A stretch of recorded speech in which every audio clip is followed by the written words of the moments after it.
Wait, did I blast off yet? I think I forgot to blast off. What the hell is wrong with me? God damn. See, I'm Unc. I've lost it. I'm no longer goated with the sauce. I have lost it. I've lost my stamina. Okay. Let me blast off real quick and let's get it twisted. It's true, gotta be a hater to get your attention. That's not true.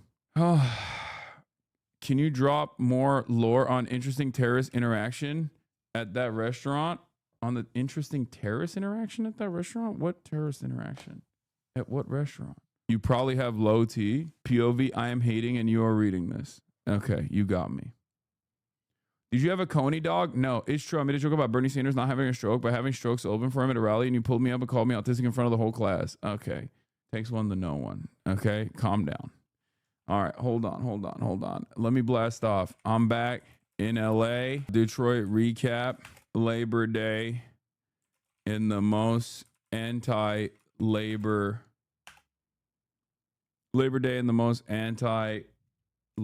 prez. Is Trump alive? Raise your hand if you've been personally victimized by Hassan Piker. Okay, calm down. Did you cover the Rudy Giuliani? Yeah. Rudy Giuliani in car crash. China x India friendship.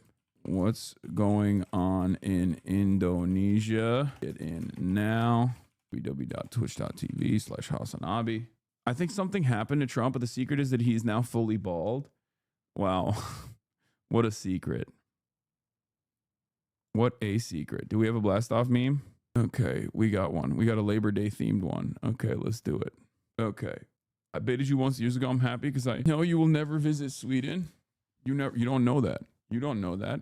I'm a big Zinner. And therefore, what if I go to the Zin capital? That's where the Zins are made. That's where all of the different nicotine products are made. I might visit one day. You don't know that. I mean, I've been going to all the Muslim capitals, right? So obviously we got to eventually go to Malmö, right? Isn't that the basically the European Hajj? Okay, that's where all the Muslims go. If you ask Swedish people, they make it seem like you ask the European Swedish people, they make it seem like it's been overtaken by Hostwit cooking you. Bro, this was moments before a defeat, by the way. Like I packed my shit up. I had the Dr. Simi or CB, what is it called? I had so much stuff. I had so much stuff packed into these 2 bags. I wish there was, you're slowly morphing into jank. That's crazy. Okay. That's a crazy statement. You look like a father flying alone with his 3 kids. Dude, I wish there was a way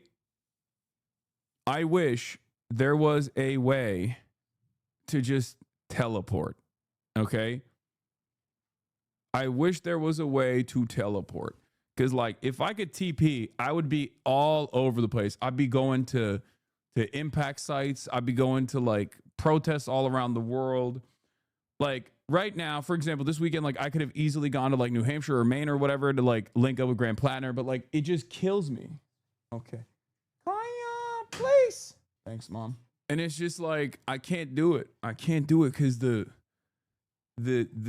issue is I cannot. How many Sky Miles you got, man? I have no idea. I don't have any credit cards. I don't have any of those things. I don't take advantage of any of those like sweepstakes or anything like that. But basically it just, you actually look 50 in this photo. Yeah, I felt like I was 60 in this photo. Okay, I felt like I was 60. Zoran on the I've Had It podcast before Fear and bro have fallen off. First of all, this is the premier real Joe Rogan of the Left podcast. Okay, so of course Zoran's going to go on it. What are you kidding me? Fearand is nothing in comparison to the radical propagandists of the I've Had It ladies, okay? This is where I get my notes from them. Y'all are like, you, Hassan, where do you get your talking points? It's like, it's not chorus. Let me tell you, it's not chorus. It's not dark money. It's the I've Had It ladies. I try to tune into their frequency. You know what I mean? They're the ones building the vanguard. They're the ones doing real existing socialism. They're the ones who are saying, you know, the countryside surrounds the cities, okay? Woklahoma, rise up. They're the real Maoist peasant revolution. That's it. So of course Zoran's gonna go on their podcast instead of my fake ass LA, not even woke, technically counter-revolutionary Fear and podcast. You know what I mean? But yeah, we got Zoran's moves. What is this? Zoran Mamdani does the wine dance of the West Indian Day Parade. Pix 11 News is back on the campaign trail, including my one-on-one with him about Governor Hochul seeming to be getting very close to endorsing him from. Damn, he's got moves, dude. What is this? Power grows from the neck of a Chardonnay bottle. Yeah, it's the barrel of a gun, but also the neck of a Chardonnay bottle. Are you going to watch the new Jobry video? Yes. I will be watching the new Jobry video on Jeffrey Jedediah Epstein. I will say, this kind of stuff is actually good because it takes like some of the best aspects of Eric Adams's mayoralty. Because like this is, I hate the guy, but Eric Adams does do shit like this. You know what I mean? This is exactly the type of shit that you would expect from Eric Adams. Obviously, when like Zoran does it, it also makes more sense. You know what I mean? Because like it's not like it feels more genuine when he's doing it as opposed to Eric Adams. So that on that aspect is cool too, is like even cooler. But I'm glad that like he's still picking up the mantle and still doing like doing like Eric Adams coded shit. Cause I feel like that was definitely one of the more important aspects of Eric. That and also doing a pay for play quid pro quo scheme with Turkey. That was also good. I think Zoran should keep those two things. When he is mayor, inshallah. Is the willingness to try, even if he's great at it, such a good character trait? Yeah. Are you going to watch a new Jubilee vid with Patrick Bet David? And are you going to take a nuanced PCM? This guy, you want me to do both of these? These are the two things you've been spamming. Usually when older people get health problems, they happen fast and have a quickly noticeable effect on their body. Trump at his Virginia Golf Club with MAGA. So is this actually from today or is this fake? Like what happened? Because I don't believe this. I feel like there's something weird going on with Donald Trump, and we'll talk about it. But like, he is not his usual cheery, constantly in front of the camera self. And maybe we have developed some semblance of parasocial relationship with the president. But it does feel like he's given us so much of himself for so long. Sometimes when we don't want him to do so, that when he's not on camera, his absence is felt. And I mean, like, when he's not on camera, when he's not out and about, it kind of feels very strange. Kind of feels like he might have gotten a stroke or something, you know, because he didn't, like, remember, even through the heat of the Jeffrey Epstein stuff, at the peak of the Jeffrey Epstein stuff, right? When everybody was yelling at him, when everybody was like, when his base was like, dude, are you a pedophile? What's going on? He posted through it. He was live and in front of the cameras every damn day. He never stopped. This is the first time he has not been live and in front of the cameras every damn day. And I don't know why. It kind of feels like maybe he got a little strokey poo. Maybe his stroke game updated. I don't know. It takes 36 to 48 hours to grow and rapid age a clone. I think he's sick and can't look weak to his base and has also been so anti-medicine. Yeah. Here's Eric Adams dancing. Oh, here, this is, thank you. That's not Eric Adams, dude. You're so dumb. You fucking, what? Oh, what do you want? What? Okay. Scared me. This is not. He got sick, so he injected bleach? Yeah, okay. I think he's had some kind of surgery and can't let anyone think his health isn't 100% at all times. I mean, that's not even unique to this president. That's just like a thing that all presidents have done in the past. Throughout history, presidents, good and bad, many of them are bad, not many of them are very good, but even like FDR hid his childhood polio medical conditions, like all the medical complications that come along with like polio. So like that is a thing. That is a thing that has been that's a thing that's happened throughout history. This is awesome. Yeah, blue and on, baby. I believe there's growing evidence of the White House covering up the fact that Donald Trump has been dealing with TIA strokes and that he likely had more another ischemic stroke this week. Yeah, we're going to get into that. We're going to dive into that. We're going to dive into Donald Trump's health complications and how blue and on is going crazy. Because too raw, too Daniel. What if they're not letting Trump speak because he had a reverse Fetterman stroke and he's woke now? Many people are saying, even the local milk people, that gender is a construct. Look, we have a little fun at these rallies, don't we, folks? But I want to acknowledge first that this is stolen land. I want to acknowledge that we are sitting on stolen Iroquois land.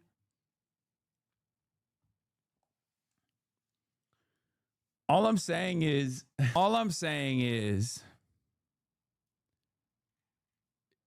this is a likely reality. So there's two different brackets here, okay? There's two different brackets here. On the one hand, you got people like this and myself as well making jokes, okay, cracking jokes.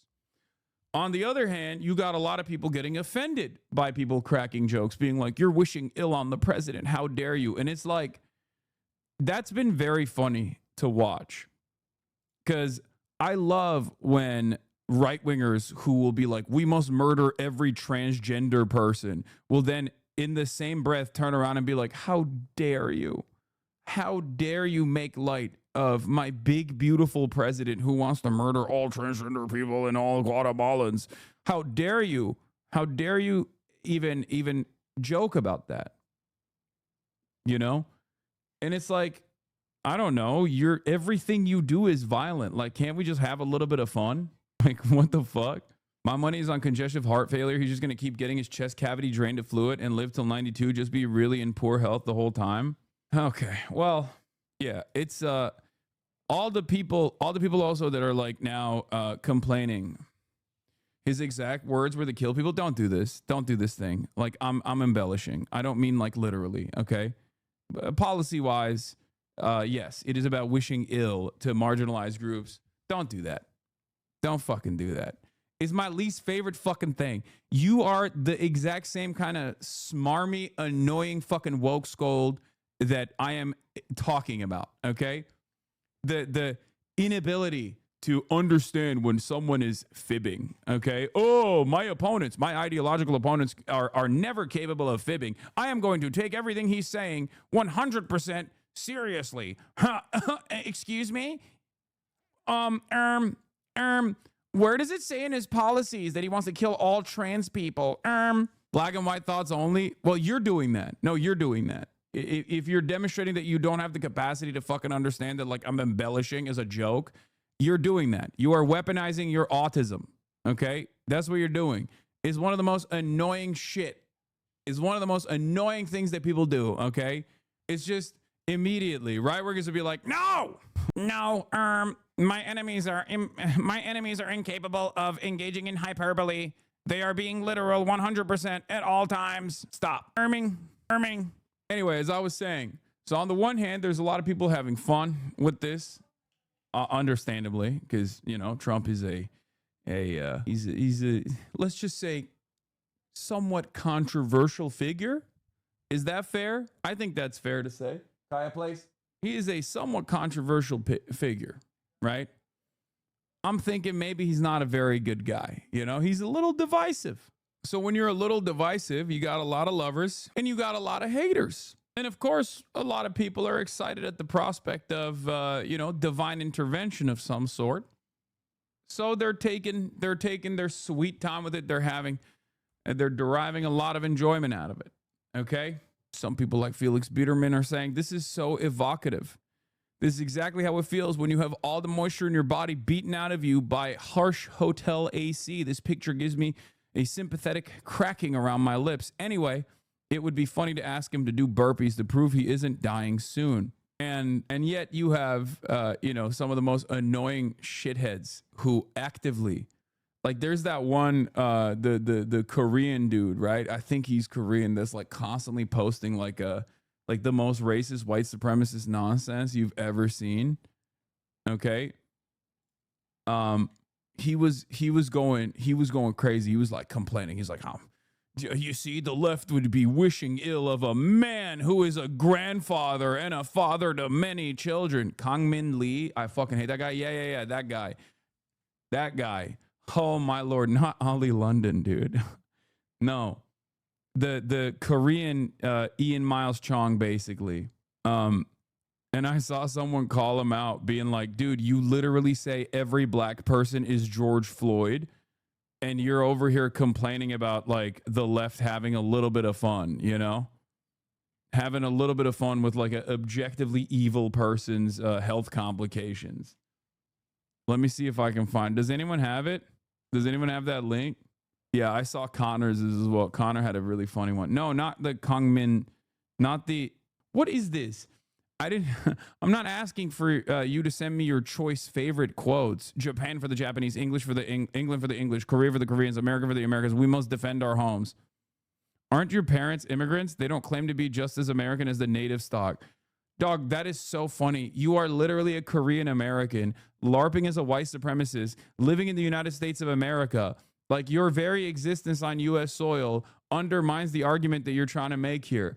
And I guess at least unlike Ian Miles Ding Dong, you do live in the United States of America and you're not LARPing. Also, this account in and of itself is also very funny. This is a British dude. This is a British dude LARPing as a Japanese person. So many such cases. I don't know what happened on the internet, but like 90% of all white supremacist accounts are straight out of India. Okay. Like all the defend the West and defend Israel accounts. Every single one of them is from Uttar Pradesh. And then you got Ian Miles Chong in Malaysia, never stepped foot in the United States of America once in his goddamn life, LARPing as though he lives in Portland, Oregon, and like fighting alongside the Proud Boys. Then you got Kang Min Lee, who is Korean American in the United States of America, LARPing as though he's, you know, I guess a white supremacist with white stock. Okay. It's all out of whack. Hey, Vivid Prowess is from Gujarat. Okay. Vivid Prowess is Gujarati. I'm sorry about that. Not from Uttar Pradesh. But it's so funny. It's just funny to me that like all of these people are having like a collective identity crisis at all times. Like this motherfucker is a British dude LARPing as a Japanese guy talking about getting the immigrants out. Okay? Dog, you're the immigrant they want out of the country. Like, what do you mean? There's another one who's never even been to Japan who LARPs as though he is in Japan. Also another British dude. What are you doing? What is happening? You've been away from daddy for 2 days and they have let you do whatever you want, huh? That's what's going on. I see what it is.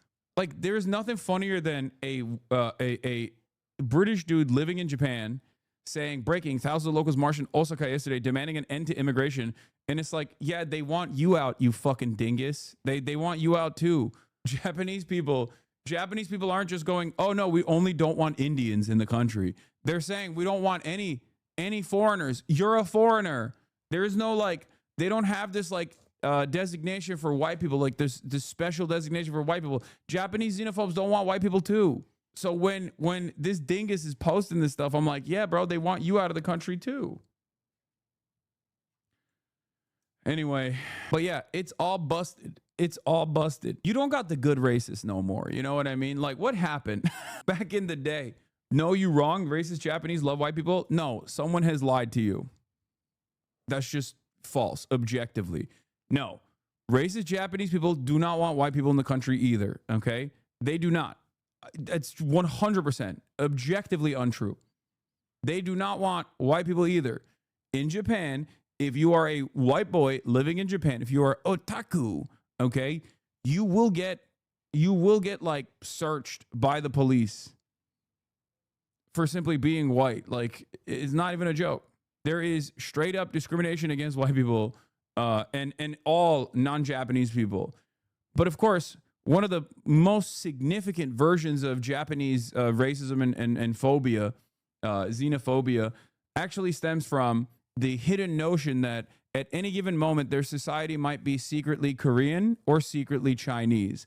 That is unironically the most consequential version of Japanese xenophobia. Like, yeah, they don't like anyone that's not Japanese, but this even includes being worried at all times that there are secret Korean and secret Chinese living amongst them at any given moment. So that is another ironic and lesser known version of Japanese racism and Japanese xenophobia. All right, so yeah, there is a reason why it's in every Yakuza plot. Okay, every Yakuza game has a secret Korean and a secret Chinese. Okay, every Yakuza game ultimately ends up with a secret Korean person who might even think that they're Japanese, but they're actually Korean deep down inside.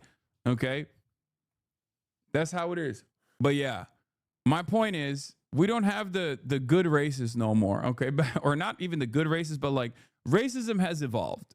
Okay, back in the day, you see a dude, he buzzes his hair, he's going to the fucking skinhead bars, he's a white guy, maybe he's a part of the Klan, or maybe he's a part of a neo-Nazi group. Nowadays, you got motherfuckers who are Hispanic. Some of the leaders of this white nationalist movement in this country are straight up Latino. Okay, Nicolas Fuentes. You got Korean Americans LARPing as white nationalists saying, get the fucking immigrants out of here. Brother, you are the immigrant, okay? You got motherfuckers living in Malaysia behaving like they're also white supremacists in the United States of America. 90% of the most prominent like Defend the West accounts are people who have never stepped foot in the West. And half the time, the people that are receiving that message, if they only knew the dude that they were listening to was Indian, they probably fucking have an identity crisis. It's ridiculous. It is ridiculous. We don't have the OG version. We no longer have the OG version of like the most prominent people in these white supremacist movements are white. That's gone. It's not the case. That's not the case anymore. And yeah, there's DEI in the racism factory. Yeah, this was really funny. March's post. Look at his head. I don't know. Is this reporter trying to get him in trouble? What is this? Streamer iShowSpeed and Rep Max Frost filmed in the Capitol outside the House chamber and Speaker's lobby. Reporters are strictly not allowed to film or photograph in either of these areas. Not sure if these rules are different. I mean, maybe he's just jealous. I don't know. He's just jealous that iShowSpeed got to do. Congress reporter for Courthouse News. I don't think he's being serious. I don't think he's like trying to narc on him and get him in trouble or something. But I'm sure Maxwell Frost got like the proper clearance or whatever ahead of time. But in any case, iShowSpeed, if he was a real one, he'd be doing a January 6th again. You know what I mean? But yeah, that's smart. It's smart of Maxwell Frost to take iShowSpeed around. That's good. Speed low-key laps you as a propagandist. I think the amount of benefits you get when you're not clocked as an inherently political person is fantastic. It's too late in my career to obviously get those benefits. It's never going to happen. And he's not anyway. He's not like an inherently political. I mean, he's not like a political commentator or anything. He just has like some beliefs, some things that he believes and pushes for. And that's a good thing. Right. But overall, what is this?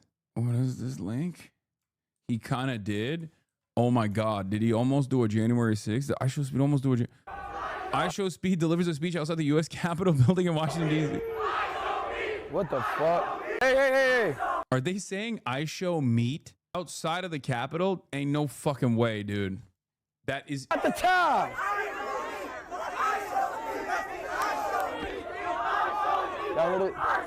What the fuck? Okay, now they're saying iShowSpeed. Yeah, some kid rage baited him earlier, and it's been meat ever since. No, I know, cause like he was playing a game, and and his dong flipped out of his boxers before, and then they started calling him iShowMeat, and he got really embarrassed by it. He used to get really mad when people used to say that. How does it feel seeing someone live your dream? Couldn't have happened to a better person. I think he's like the perfect deity for this kind of content. So I love it. They bro, like they saying ice. Down. Get down. Will you be talking about Yemen? Yes, dude. Yes, I will be. Why are you saying, will you be talking about, why are you spamming this over and over again? Yes, of course I'm going to be talking about Yemen. Okay, calm down. Did MLK get rage baited in the past? He did. Famously by the FBI. But he didn't take it. You know what I mean? What the fuck is that number on the right that could possibly count as such a big number? That's his number of subscribers. He always has a running counter of the number of his subscribers. He has like 43,523,791 at that very moment. These fans are just being mean-spirited. I could not deal with this. Nah, it's just his YouTube subscribers. His YouTube subscribers, chat. His YouTube subscribers. So that's not like his Twitch. He doesn't have 43 million $5 a month paying subscribers. That would be insane. Even he's not there yet. Is Frost actually progressive or just a Gen Z congressman by your estimation? If I'm being really real, I mean, I've had him on the stream before. I think there are some areas where he's like obviously much more progressive than the average congressperson by virtue of being young, but in many areas where he needs to be a bold voice for change, he is not. Specifically, the Israel stuff was like a major point of contention, I think, early on in his career, where he just kind of dropped that instantly. And maybe that was like pre-October 7 calculations, but even then, right now, as someone who's Gen Z and representing that voice in Congress, he should be one of the boldest anti-Israel voices in Congress right now. Now, that's what he should be doing. And the fact that he's not doing that is disappointing for sure. But yeah, I mean, as far as his like policy goes, like he is in favor of a lot of the same shit that the average progressive caucus member is in favor of. You know what I mean? Good for Speed's audience to hear. Oh, for sure. Like if we're matching it up to like the average Zoomer, average Gen Alpha, average Zoomer, average Gen Alpha speed watcher, like, you know, even them spamming L Trump in the chat or demanding that he say free Palestine next to these congresspersons, like that's a really good thing. Because like, remember, these are like 12-year-olds that are watching. Okay. So it's starting them on the right foot. It's I would say the exact opposite of, I know there's a lot of people in this chat would be like, would get mad and say like, why aren't these little 12-year-olds running around with, you know, copies of I don't know, Das Kapital or whatever. But it's good. Getting them started on the L Trump train is far better than getting them started on this other shit. Oh, Hassan's youngest fan. Yeah. I'm sorry. Yeah, of course. My daughter, she's a huge fan. Well, we got the baby in tow. All right. Do you want me to take the picture? Oh, it's just awesome. Thank you so much. She was great. They're 15 to 17 at this point. Life, you just old. Okay, again, still, L Trump is, I'll take it. How do I get my family into progressive politics? I have an aunt and is a Modi fanatic, and my mom is unfortunately influenced by right-wing Indian news. What do you recommend I do? Oh, good luck with that. Okay. Wait, hold on. I'm going to let Kai out real quick. 1 second. Go. Hi. Yeah, I'm letting Kai out. There's a whole pool party happening. My entire family's here, and some of my friends have shown up to use the pool, and Kaya's friends are here as well, so I released her. The image I show speech trying to give his own I have a dream speech while getting trolled by a crowd on a live stream compared to the images of MLK in his speech are perfect representation of where things have gone. Okay, you're reading too much into it, and it's not that serious. L nerd at the computer at a party? Yes. What is this? New vid of Trump playing golf has landed? Okay, stop. Okay, we're going to get into the blue and out stuff in a second. But yeah, this was funny. This was a funny Connor tweet. When everybody was spamming on Twitter all the way from Friday night into the entire weekend that Trump was dead, people were getting these news. Some people were receiving these news and reacting very differently than you were, okay?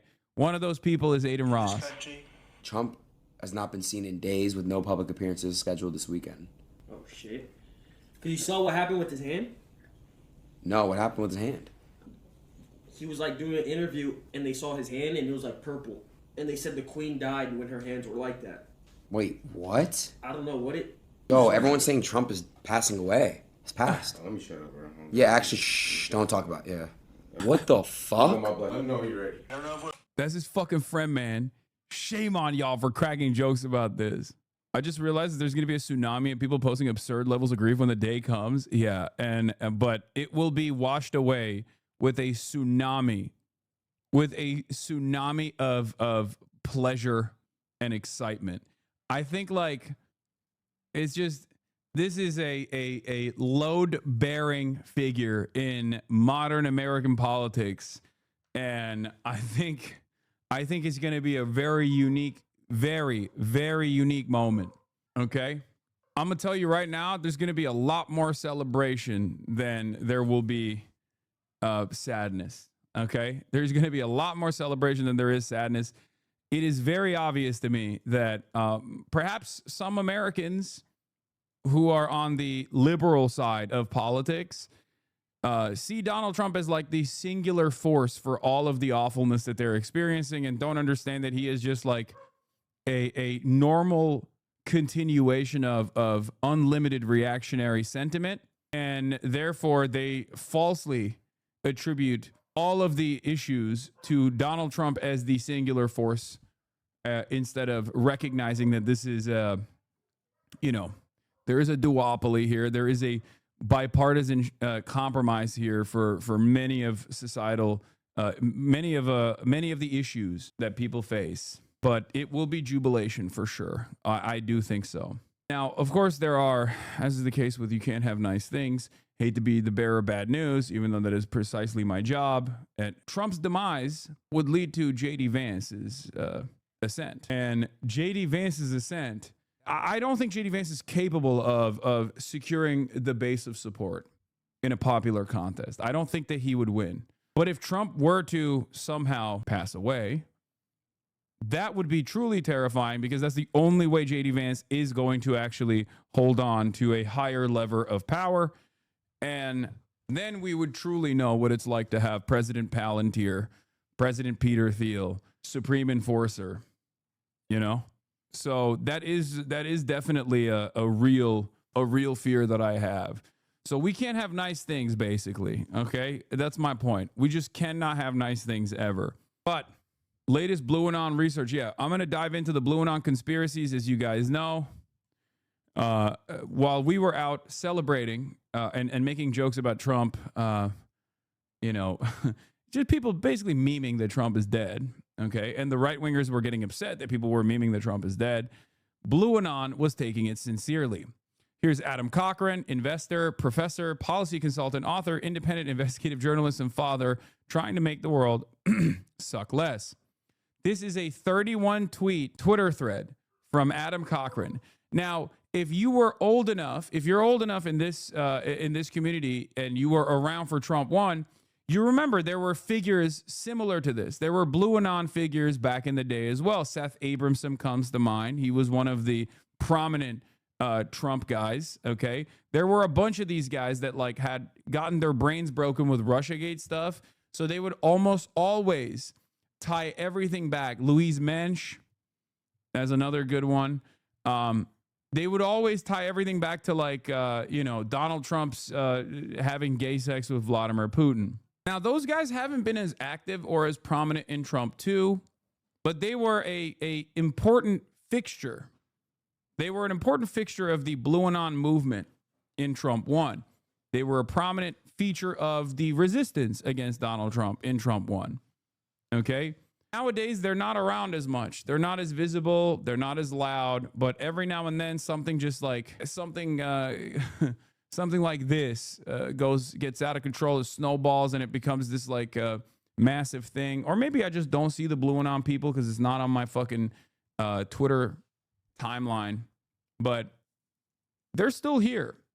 Blue Anon, in most circumstances, can have a firm commitment to the fact that the election was stolen by Trump and that, SpaceX and the Starlink Elon Musk connection actually played a role in changing the outcome of votes. They think that there are like vote count disparities.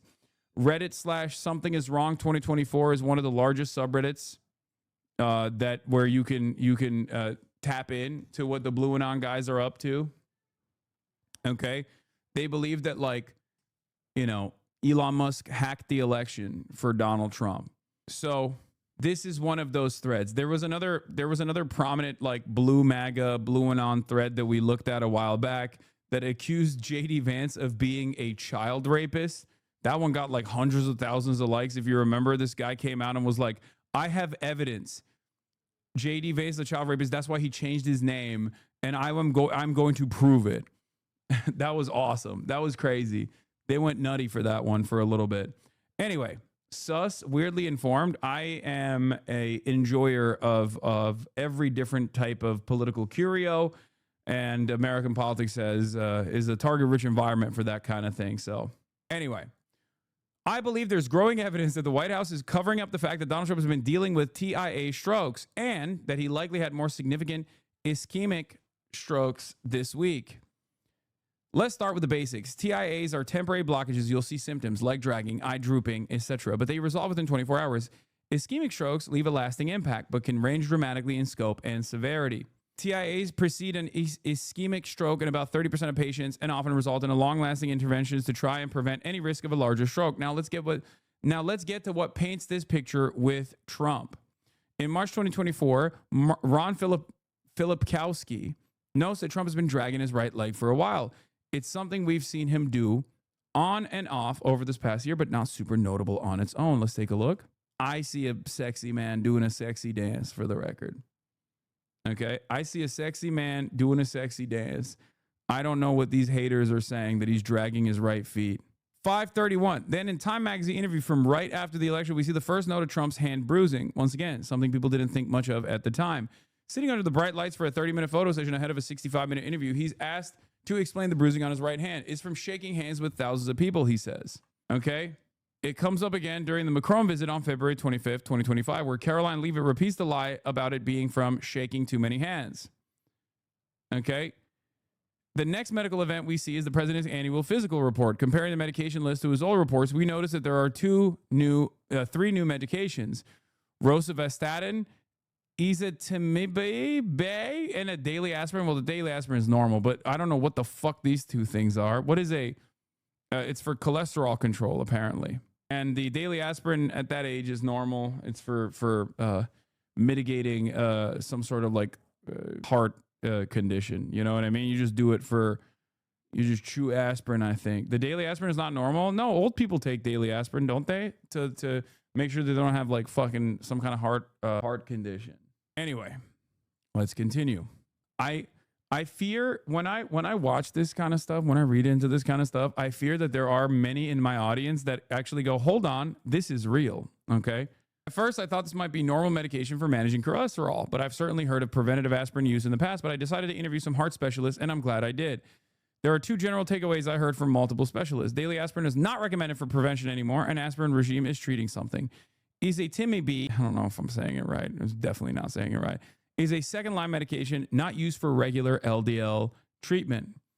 Statins like rosuvastatin will manage cholesterol alone, whereas ezetimibe will be used as a second line if the patient is at high cardiovascular risk, such as prior strokes, heart attacks, or arterial disease. Then is used for stroke prevention. Trump's previous medical reports claim his cardiovascular health is great and is on the statin, so he shouldn't need ezetimibe. But this also brings us to the aspirin. As it turns out, aspirin has been advised as a daily course prevention method for quite a while. Hasn't been advised. Some old doctors may still incorrectly prescribe it as such, but qualified medical staff who keep up with the literature wouldn't. A daily aspirin dose is now used as a blood thinner for specific lines of treatment, including in managing ischemic strokes. Then in June, we see Trump's swollen ankles, and for the first time, the White House medical team is willing to admit he's got CVI. His bruising is related to aspirin regime and shaking hands. 1431. What is it? Ezetimibe? Other name for it is Zetia. Okay, I'm just going to say Zetia. They keep coming back to this claim that aspirin does indeed make bruising easier. There's three problems with this claim. Bruising is seen on both hands, not just his dominant hand. The next problem, CVI is not a sudden onset issue, and swollen ankles an intermediate symptom. An annual physical in April would have caught CVI back then if ankles were going to be swelling, and aspirin isn't CVI treatment. But third, some of the bruising is monthly, usually around the 24th. Check the dates. It seems much more likely the president is being monitored monthly for something, and then also occasionally getting an emergency IV as well. I could totally see that, by the way. That, I mean, blue and not conspiracy aside, I could see that bruising being a consequence of like getting monthly, what do you call it? Like monthly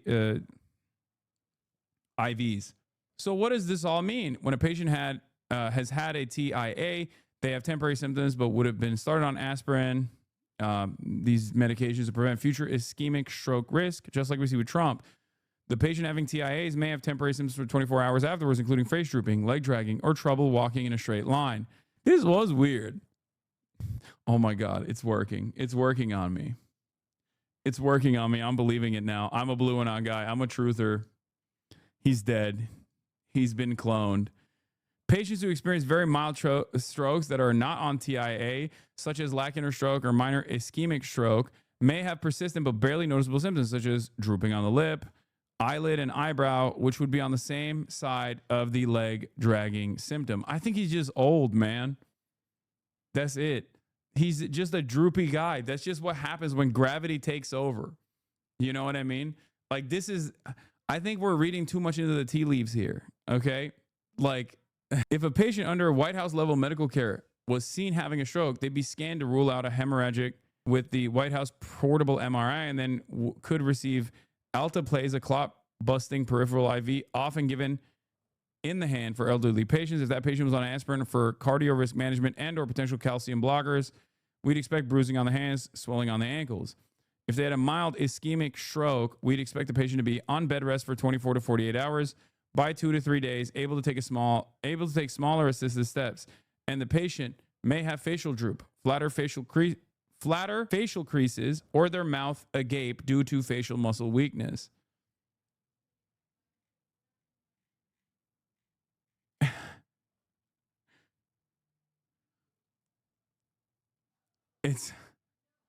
I mean, this photo doesn't look good. Okay.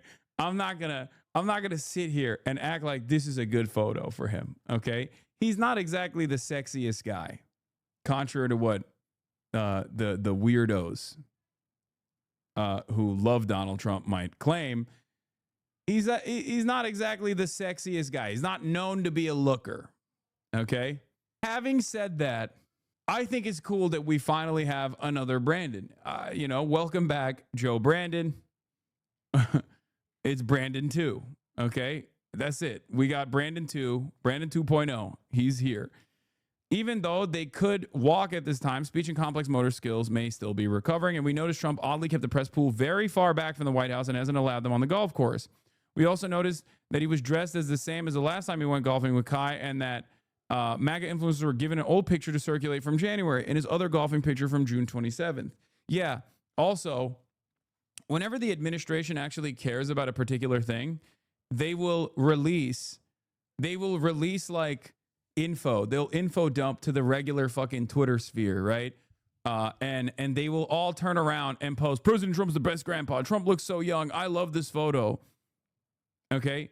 It's an old photo. It's an old ass photo. They posted old ass photos. Like, they were just like making it seem like he was hanging out with this professional golfer. He was not. You know what I mean?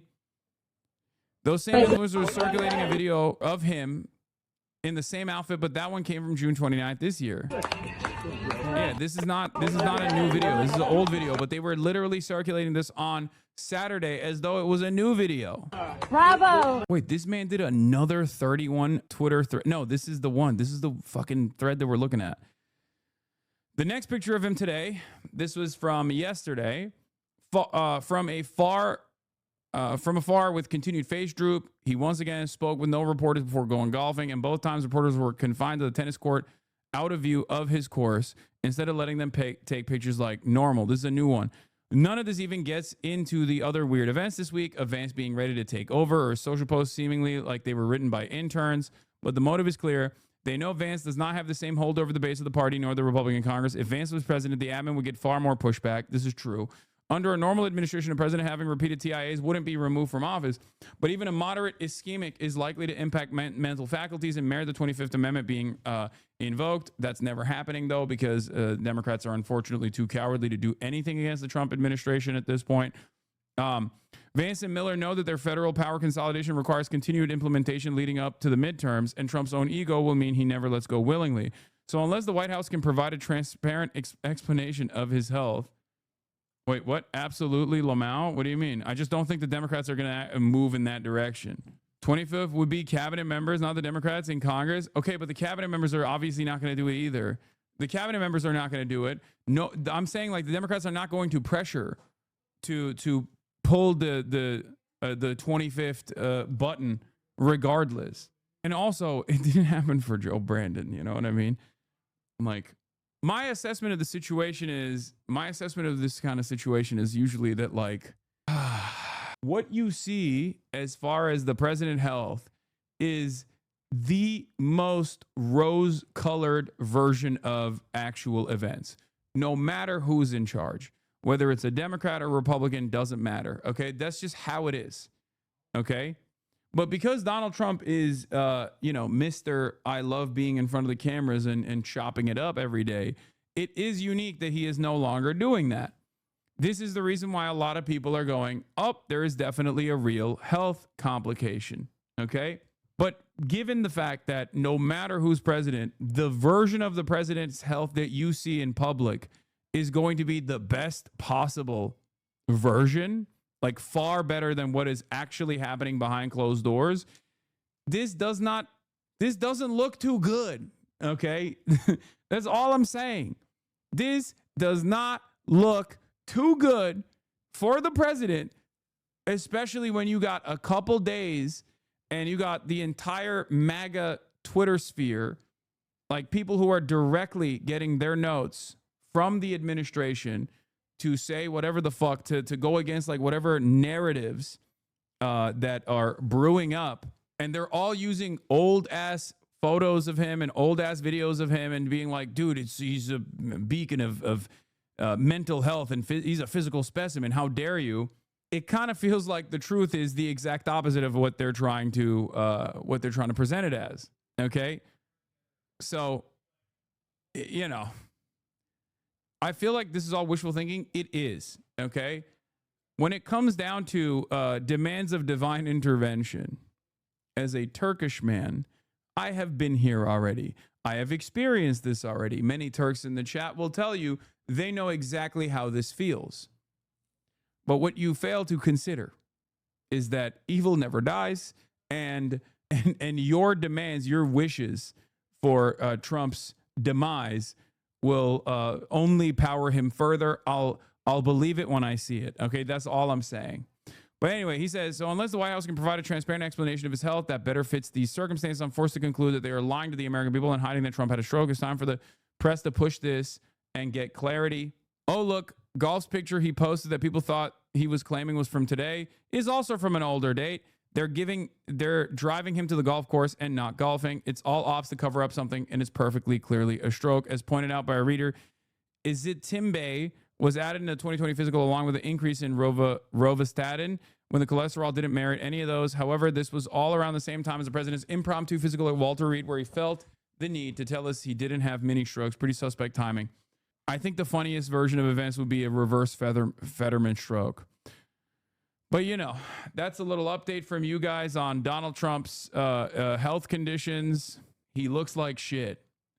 And it's not like he ever looked great, but he looks extra like shit as of late. But meanwhile, while our president is dying, potentially, okay, while our president's potentially dying, he's also killing America's remaining global status, his power around the globe. And as a consequence of that, he has been branded as the great nation builder for China. And of course, other leaders are taking up that power void that remains. Of course, we're going to talk about the summit that took place between India, Russia, and China. I'm going to go pee real quick. Holding hands, Russia's Vladimir Putin and India's Narendra Modi head straight for their host, Chinese President Xi Jinping. They form a huddle with their translators and exchange a few words, even a few laughs. For Xi, the optics are ideal as he seeks to assert himself as a world leader they can count on. In his opening speech at the Shanghai Cooperation Organization Summit, he told members that global governance had reached a new crossroads, taking not-so-subtle jabs at the United States. We should uphold fairness and justice. We must promote a correct historical perspective on World War II and oppose the Cold War mentality. We should block confrontation and bullying practices. When Donald Trump upended the global trading system, he provided fertile ground for President Xi to rally partners from around the world. This summit is one example, aiming to strengthen ties between more than 20 countries from across Asia and the Middle East through cooperation on issues ranging from AI, infrastructure, or the creation of an SCO development bank. Modi would have once been much more cautious about showing public displays of affection for Putin and Xi as he tried to cultivate India's relationship with the US.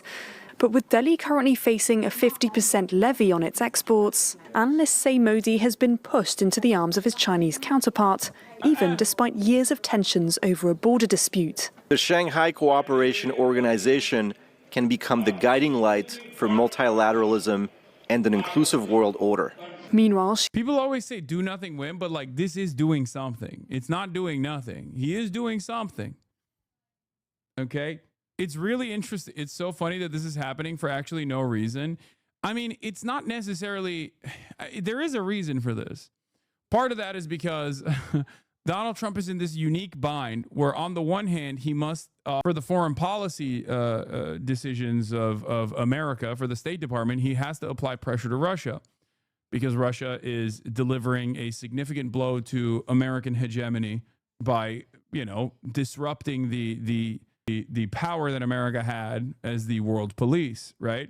He's like, nope, I'm going to do some fuck shit. I'm going to invade Ukraine. I'm going to kill as many people as I want, and you can't do anything about it. And then after years and years of America being like, no, you can't do that. We're going to help Ukraine to the best of our ability. It's clear that it hasn't worked. But on top of the existing sanctions, there is obviously another sanctions package that Donald Trump could potentially entertain. This sanctions package is against India, because India is basically now assumed the role of a mediator for Russian oil and Russian energy to enter the international markets to avoid the sanctions, right?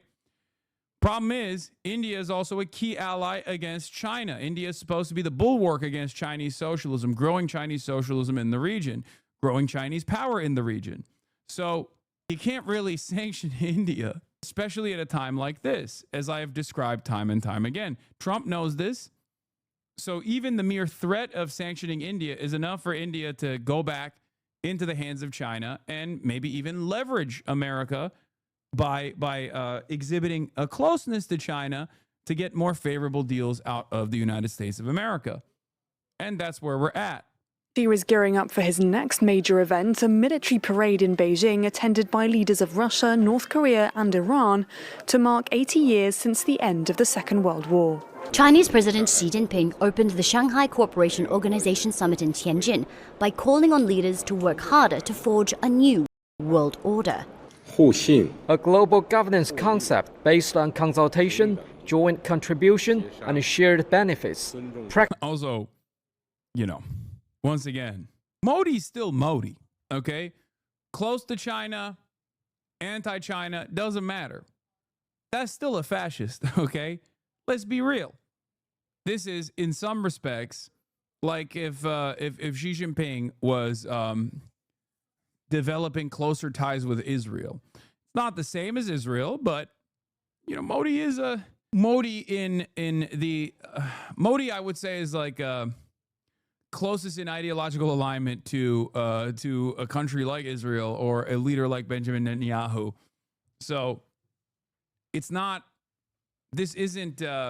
This is yet again further evidence that like there is no internationalist socialist perspective developing socialism around the globe coming from the Chinese side. Okay, practicing genuine multilateralism, deepening cooperation with the United Nations, and constructively participating in international and regional affairs. It was the largest gathering of the trade and security bloc since it was founded in 2001, participating with some of China's closest partners and friends, including Russian leader Vladimir Putin and the president of Turkey, Recep Tayyip Erdogan. Indian Prime Minister Narendra Modi was also in attendance. During a bilateral meeting with President Xi, he pledged to improve New Delhi's previously frosty ties with Beijing. Modi's visit to China comes days after the US imposed a 50% tariff on Indian goods.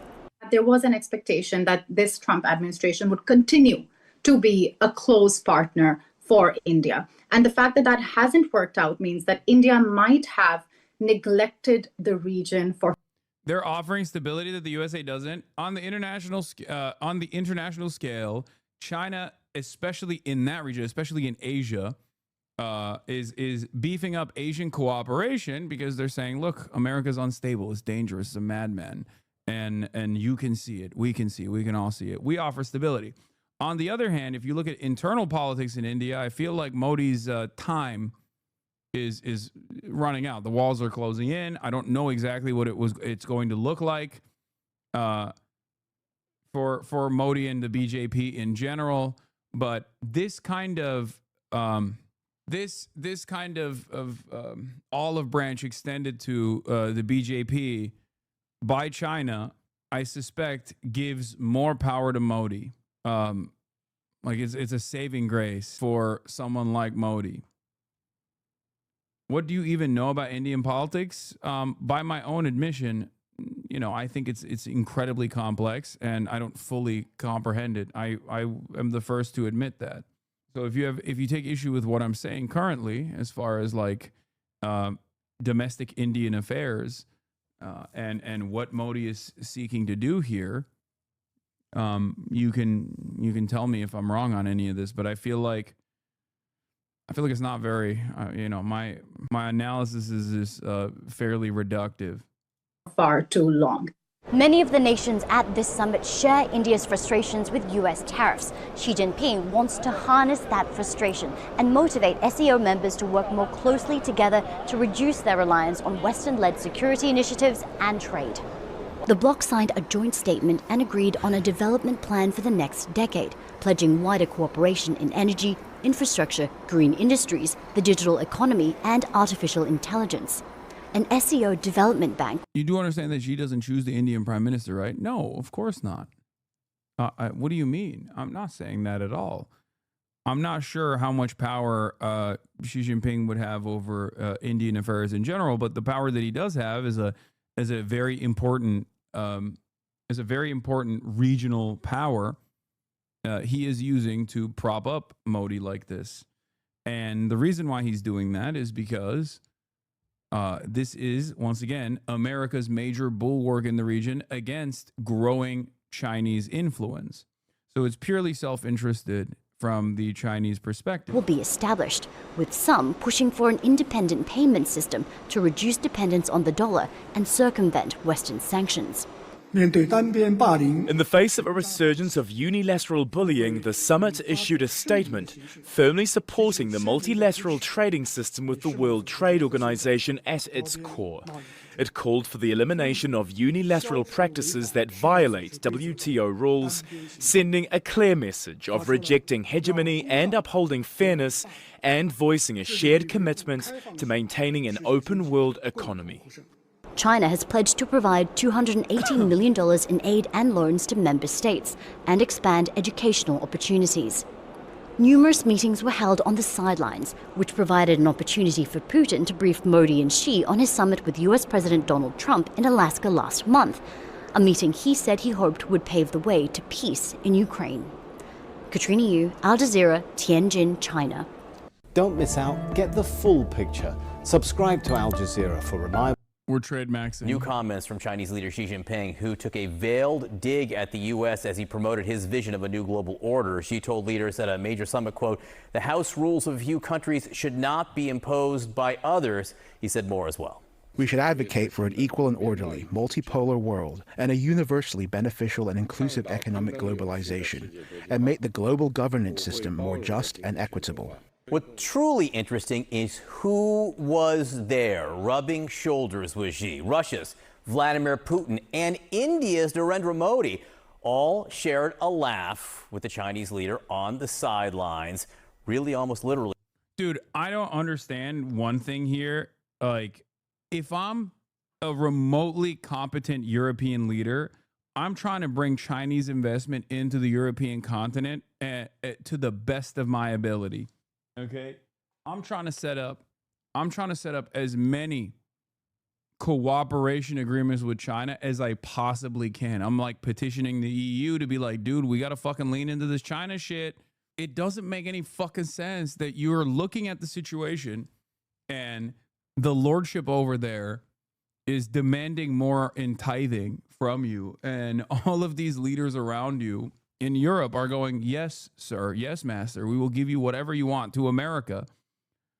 Like, there is no way out of this. There's no way out of this without like leaning into the same exact leverage point that every other global South country has leaned into, which is developing separate agreements with China. Like, even if you're not going to fully cooperate with China, it doesn't make any sense that you would not at least try to get a better deal out of the United States of America by leaning in that direction in the same way that like even fucking India is doing, you know? And I genuinely don't see it. I don't understand it. And if you talk to like Europe politicians, if you talk to European politicians, if you talk to politicians that have existed under the security banner of America in any NATO nation, they literally are just like, nah, dude, you cannot trust the Chinese. Straight up, you cannot trust the Chinese ever. That is unironically their position. They're like, look, America is great. It's helpful. It's helped us. It helped us prosper post World War II. We were really scared about socialism growing. We did not want that to happen. That's why we found ourselves in the comfortable bosom of American security. But like in the EU especially, or even in like Japan, on the one hand, there are obviously because of its proximity, there are a lot of important trade relations with China. But in the EU, while there is important trade relations with China, they are totally, it's a non-starter. The notion that like you would ever do any sort of like leaning towards China is a non-starter, even if it's a point of leverage. Rubbing shoulders. For Modi, it was his first trip to China in 7 years. Let's get right to CNN's Ivan Watson, who is in Tianjin. Sweet Bear, bro, China is the enemy here, and I've never had a politician explain why. I mean, the question remains, the USSR was the enemy as well. It's just like, what's the reason? Because like everything you could point to the USSR with respect to USSR being the enemy, America has done tenfold. You know what I mean? Like you say, oh, encroachment. They're forcibly controlling they're forcibly controlling all these like Eastern Bloc countries, and that's bad. And it's like, okay, but then America's doing their own version of that, maybe with a more quote unquote peaceful approach, seemingly. But as far as like imperialism goes, they continued that tenfold, propping up military dictatorships, propping up fascist dictatorships, overthrowing people's interest in maintaining their own sovereignty, autonomy, voting democratically for, social democrats or socialists, God forbid. Like, even when we talk about Chinese imperialism in Africa, this is a great example of this. Like, do you see what I mean? This is what I mean. Everything that you can point to with respect to the USSR or even China now, America is doing tenfold and has done so tenfold, which is precisely the reason why these guys in these respective nations have decided to align with China over America, because they at least look at it and go, well, they don't have 400 years of chattel slavery that they can point to, and also their loans are better. And this is a reality that even American thinkers and American analysts are aware of. Like, this is the Chinese imperialism and Africa narrative. The Belt and Road Initiative is imperialism narratives. They got a lot of play in the DC think tank foreign policy sector for quite a while. But the new meta now is to actually recognize that Chinese loans offer far more favorable conditions than the IMF and the World Bank ever could. And there's a lot of loan forgiveness that comes along with it as well.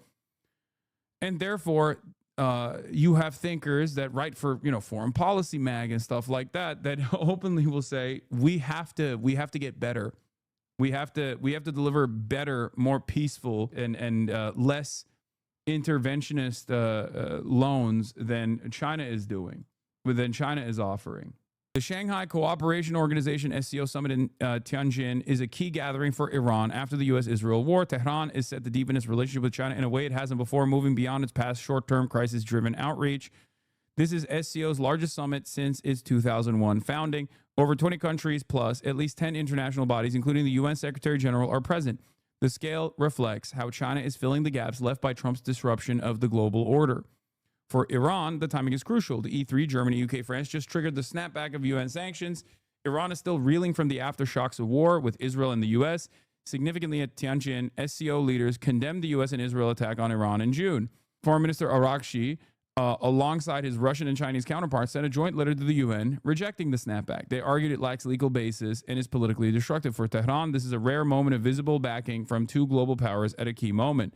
China and Russia join Iran in rejecting the European move to restore sanctions on Tehran. A letter from the Chinese, Russian, and Iranian foreign ministers called Britain, France, and Germany's move to restore sanctions via the snapback mechanism legally and procedurally flawed. What's interesting about this is that, yes, on the one hand, you got Russia making these sorts of statements, and you go, well, okay, you're Russia. You deserve the sanctions for your encroachments, your irredentist actions in Ukraine, your fucking war that you're waging in Ukraine. But on the other hand, if you were to put yourself in the shoes of Iranian leadership for a brief moment, you would kind of recognize that Western nations are doing that to Iran in an even more unjustifiable, with an even more unjustifiable reason when you consider it, additional sanctions and this aggressive enforcement that seeks to cripple the Iranian economy even further, to starve out the Iranian economy even further, is utterly ridiculous. Contrary to much of Western analysis, Iran hasn't decisively pivoted to China yet. It often abandoned Beijing for short-term openings with the U.S. and EU efforts Israel has successfully blocked. China, for its part, has long showed strategic mistrust of Iran. Even Xi Jinping's 2016 $40 billion offer for rail, refiner, and power plant investments was sidelined. Iran gave South Pars contracts to total over Chinese firms after the JCPOA. The 25-year roadmap proved symbolic for Iran. Beijing saw Tehran turn to it only in times of crisis. But Iran has always been unimaginably invested in maintaining sovereignty. Okay. I'm not making an assessment on whether this is good or bad. I'm just telling you that they've always chosen sovereignty and also leveraging the reverse relationship that they don't even have with Western powers against China with regular frequency. If you have all of these, if you have nations in Africa leveraging the pre-existing harm that they saw from Western powers to create an environment of cooperation with China, Iran, for some weird reason, has done the exact opposite, where time and time again, they have shown mistrust to China. Even when China is demonstrated that they have a strategic interest in cooperating with Iran as their own little bulwark against Western imperialism in the region.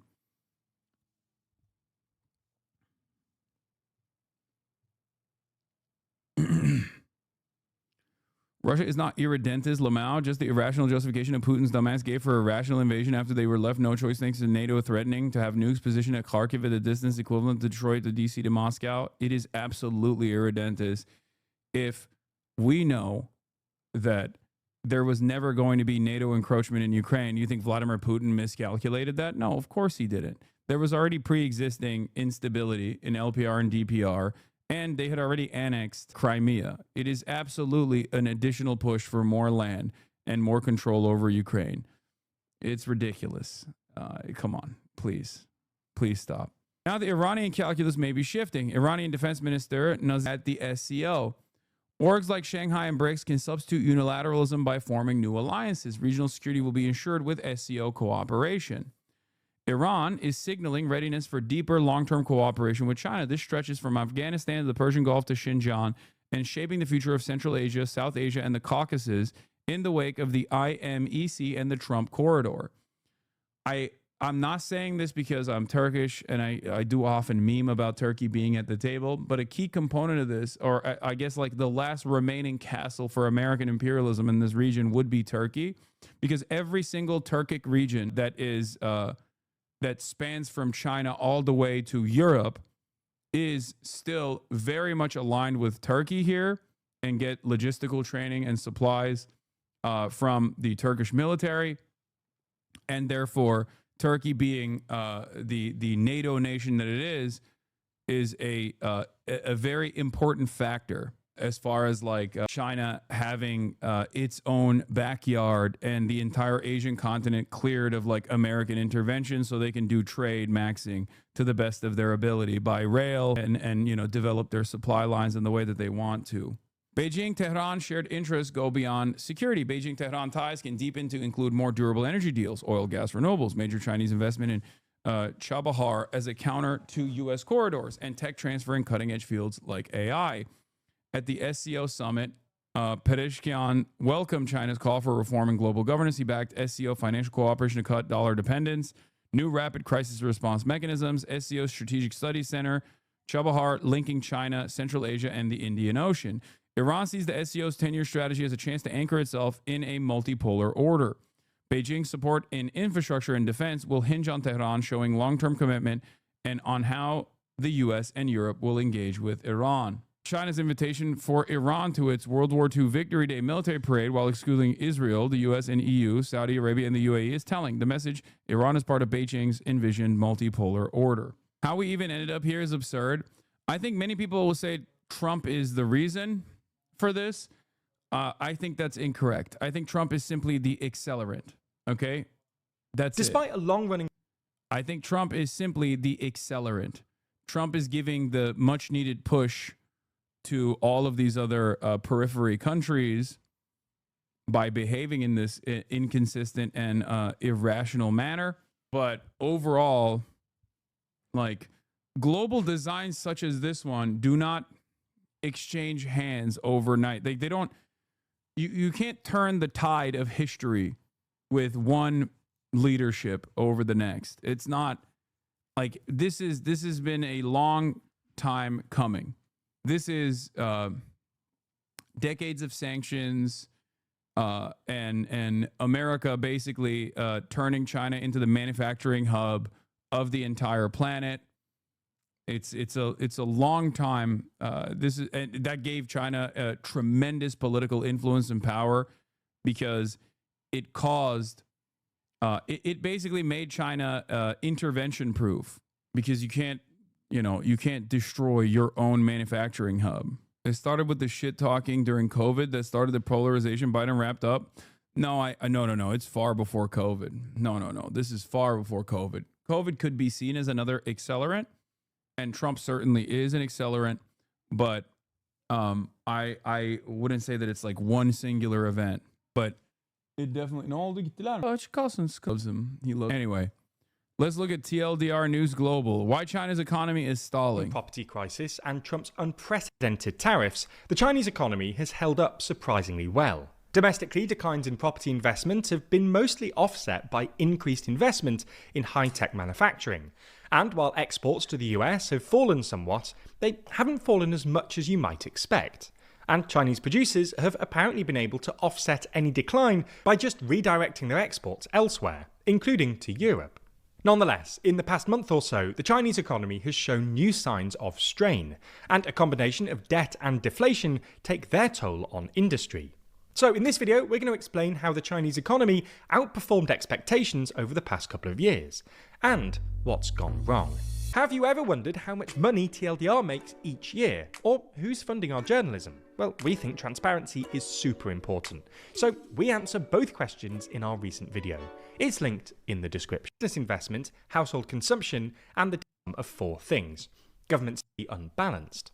In short, GDP is defined as economic woes. You need to understand how the Chinese economy is fundamentally unbalanced. In short, GDP is defined as the sum of four things: government spending, business investment, household consumption, and the difference between exports and imports. In China, consumption accounts for a lower than average share of GDP, while investment and net exports account for a higher than average share. A recent analysis by the University of Groningen found that, in 2019, household consumption accounted for It's really hard for me to value Western perspective on China's economy because they do have a different system and priorities. I know. And for the record, this has been a major issue for Western analysts from the jump. Okay? Western analysts refuse to contend with, they only look at the Chinese economy and Chinese goals from a Western lens, a Western capitalist lens that focuses on the GDP. One of the best examples that I can point to you as far as trying to fit Chinese governance into a Western lens and failing to understand what's going on in China has been ghost cities, right? For the longest time, Western analysts looked at China and said, oh, these guys are so stupid. They're just trying to do economic output domestically by building all these cities, but haha, these cities are all empty. These are ghost cities. Look at how stupid they are. Look at how silly they are, right? And that is because in America and in the Western world broadly, you look at home ownership not as a means of shelter, but as a means of economic activity, okay? It's supposed to be an asset, a speculative asset to be traded on the stock market. So they don't actually realize that like a government could have broad-reaching, multiple decades-long agendas to rapidly urbanize, for example. This is just not a thing that is within the Western liberal field of vision, right? So because we don't have any sort of like real long-term planning, or even if we do have long-term planning, our long-term planning is still very much at the behest of capital. We can't even see a world outside of that horse blinders that we have on. And oftentimes this is the reason why Western analysis on China actually falls short. This is yet another byproduct of this is yet another issue with that analysis by simply looking at the GDP. And when things don't unfold in the way that Western analysts predicted they would in China, because they will consistently claim, oh, it's on the verge of collapse any day now, any moment now, any day now, China's going to collapse, China's going to collapse, China's going to collapse. When that doesn't happen, they turn around and they look for alternative reasons. Even in the Trump tariff panic, at the peak of Trump's tariff agenda, when Trump was single-handedly undermining decades-long American designs for global trade, everybody kept saying, oh, China can just like simply withstand this pressure because they're a dictatorship, right? They could just like withstand it because they're a dictatorship. Not realizing that like a government that does have that level of centralized control could withstand, like it's an upper hand when the United States of America's system of control is far more decentralized and far more invested in short-term gains and short-term benefits for corporations. China has central planning, and therefore they have a much better capacity to withstand economic shocks, economic pressures that come from Western instability. But instead of saying that, because that would undermine everything that you have learned in school and higher education about the glories of neoliberalism, you have to look for an alternative reason. And you say, oh, it's because they're a dictatorship. They could just like brutally crack the whip on their population if there was any sort of fucking instability whatsoever. I think this creates bad analysis. You don't have to love China, okay? My goal here is to approach what China is doing and engage in analysis of what China is doing with the terms that they set for themselves. There is no reason, especially in 2025, I don't think there's any reason to not look at like 15-year plans that they put forth as like silly pie in the sky ideas when very clearly those plans are being pushed no matter what. The notion that like the notion that like you don't understand that the leadership within the Chinese party of the Communist Party of China is still very much invested in like their own short-term benefits and lining up their own pockets, and they're not actually invested in the improving the welfare of all Chinese citizens, I think is faulty analysis overall, and it will cause you to make wrong predictions over and over again, as many Western analysts have. 39% of China's GDP, compared to a global average of about 60%. For context, in most large European countries, household consumption accounted for about 50% of GDP. In India, it accounted for about 65%, and in the US, it accounted for about 70%. This is largely because, through a variety of mechanisms, including an undervalued currency, China essentially underpays its workers, keeping them poor and keeping China's exports competitive. Conversely, investment accounts for a disproportionately large share of Chinese GDP. World Bank data, for instance, suggests that investment made up 41% of Chinese GDP in 2023, compared to a global average of 23%. Again, to give some more context, in India, investment accounted for about 33% of GDP, and in the US, it was 21%. In and of itself, lots of investment isn't a bad thing. But too much investment can lead to a country producing essentially too much stuff. This is sort of what's happened in Chinese industry. China produces more stuff than its population can consume, which is why it runs persistent trade surpluses. But it also happened in China's property sector. Chinese property developers essentially built too many houses, hence those infamous videos of China's ghost cities, and then had to take out unsustainable amounts of debt to keep themselves afloat.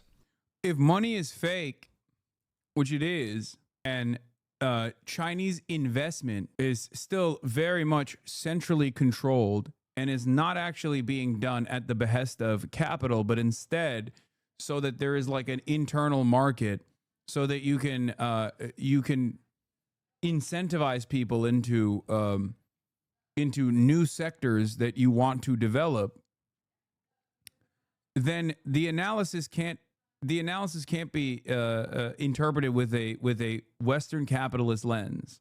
This is yet another problem, because like when there's any sort of like economic disaster imminent due to like overdevelopment of housing, for example, because that was one area where they were heavy-handed, right? They can just rein it back in because of the centralized control that they have. Because of the centralized control that they have, when they rein it back in, it doesn't have the same instability of like market forces that you would see in a place like the United States of America. And they are doing that, for the record. They have scaled back tremendously on this front. Doors open. Doors open. Informative chart from Ben Norton. Open presents. Thank you for the 100 big bones. Goddamn. Informative chart showing how China's economy has shifted in the past 5 years. China decided to pop its real estate bubble in 2020 with the 3 red lines policy. After that, investment in real estate fell markedly while rising fast in high-end manufacturing, especially of cars like electric vehicles and renewable energy technology such as solar panels and batteries, of which China is now the undisputed global leader. This illustrates how China's economic model has transitioned from building up lots of housing and basic infrastructure to a pronounced emphasis on developing the new quality productive forces in the science and tech sectors. One of the main reasons China can do this so effectively is because of its financial system is socialized. So state-owned banks were ordered to stop lending to real estate developers and instead give cheap loans to high-end manufacturers. So basically what they're doing, at least by my estimation, and I'm no expert here, but basically what they end up doing is like they use capitalism or like capitalist market forces like a sleeve. Instead of saying, this is what the state is doing and you're going to do it, shut the fuck up, they still have complete control over the lendership structure because all the banks are state owned, okay? And they use that to create a positive incentive structure for people to lean into certain sectors. And people take their notes from this, but ultimately, while the winners win big, the losers don't actually end up losing so tremendously as they would in a Western country, because ultimately the state is still working at the behest of the citizens, or at least like at the behest of whatever long-term goals that they have. This, of course, is considered cheating by Western nations under the global trade design that they've put forward. This is not even a joke. They will say China are major cheaters because of their heavy subsidies, completely controlled by the state, and it makes it impossible for other countries in the Western world to compete with them. This is not a joke. If you ask any Western politician or a politician in the Western periphery, they will say, can't listen to a non-expert? Okay, well, calm down. Get an expert on. Can't listen to a non-expert.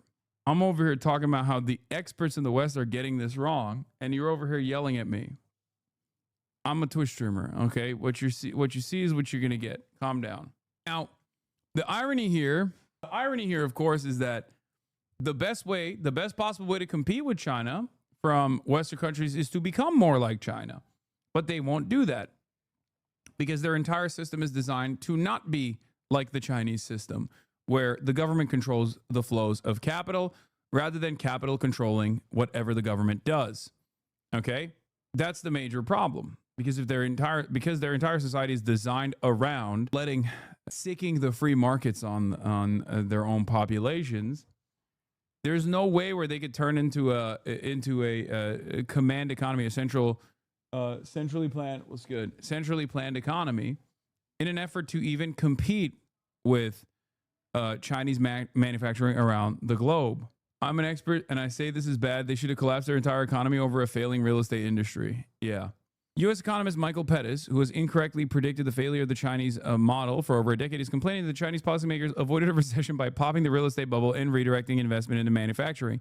This is not a bad thing, but a good thing. It also means that not only Chinese consumers, but the entire world have access to very low-cost green technologies like solar panels, batteries, and electric vehicles, which is obviously another good thing in order to combat climate change. Sure, Chinese companies are paying part of the cost as their profit margins have fallen significantly, but if we're serious about reducing carbon emissions, this is a positive externality. Here is an expert. But why China's GDP growth didn't slow at all? Why? Because Beijing didn't allow the decline in property investment to translate into lower overall investment. It solved the decline in property investment by engineering a surge, almost RMB for RMB, in manufacturing investment.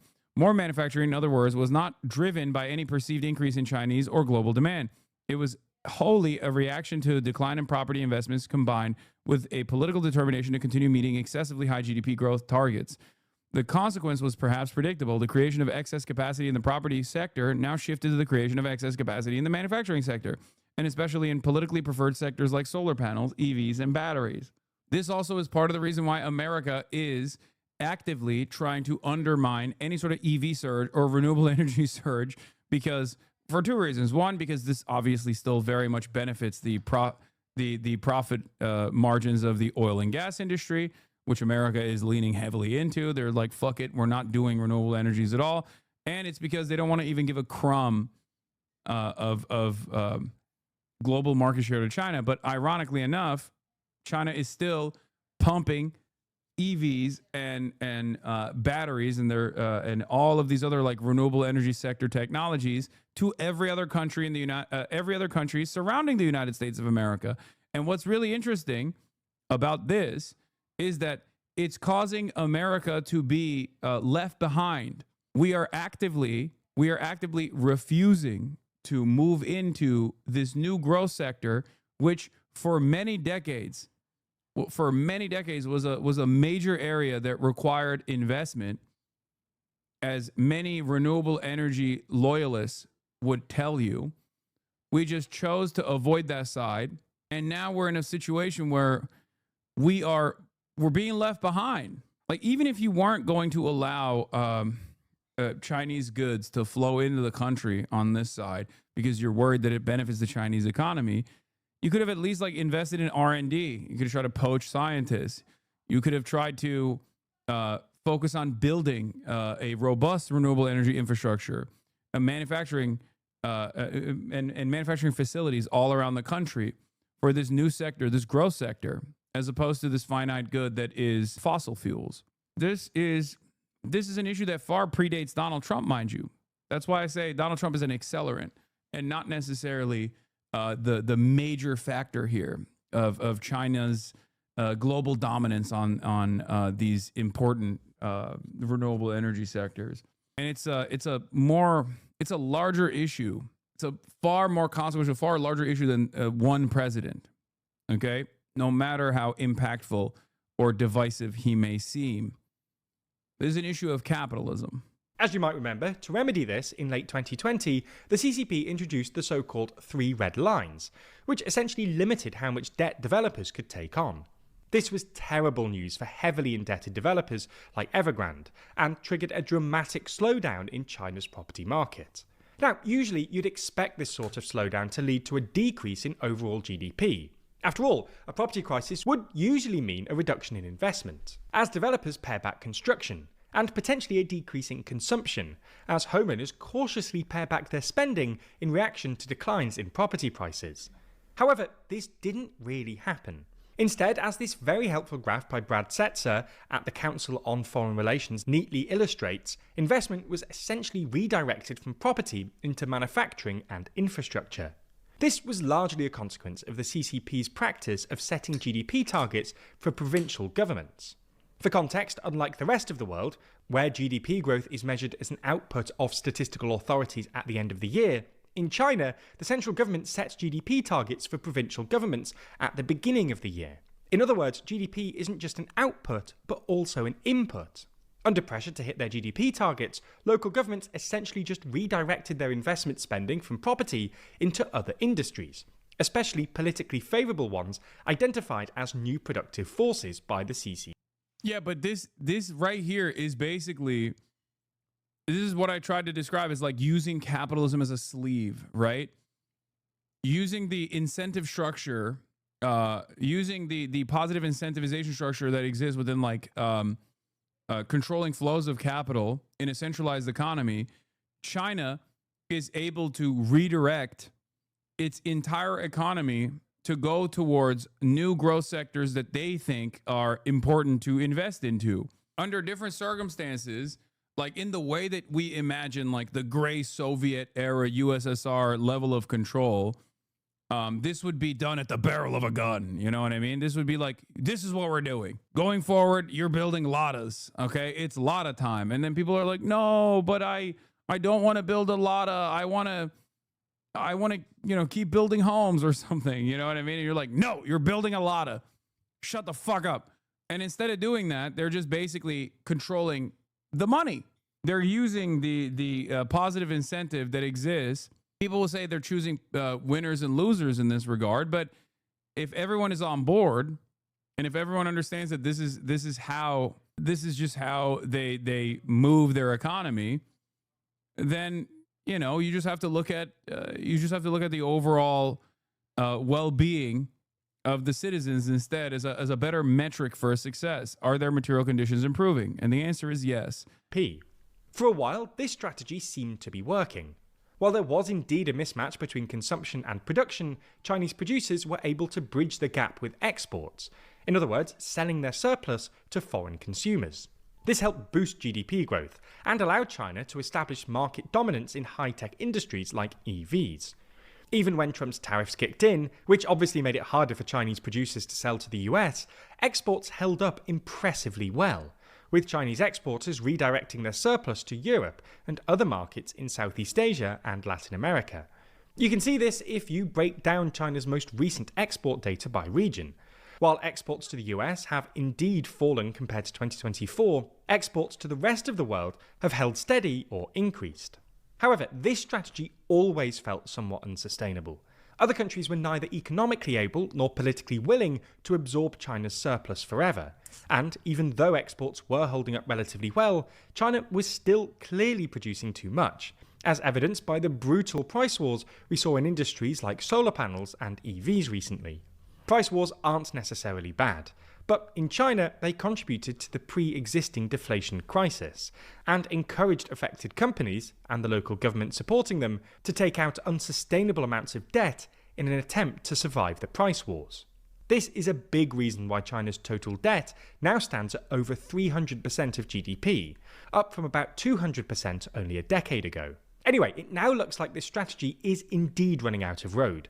Prices can't go much lower, and affected companies can't take out much more debt, which is why, according to the latest data release from China's National Bureau of Statistics, in July, growth in both manufacturing and infrastructure investment declined dramatically. More generally, both industrial production and corporate investment fell markedly, with fixed asset investment falling from about 4% growth year-on-year earlier this year to 1.6% in July, and industrial production falling from 6.8% in June to 5.7% in July.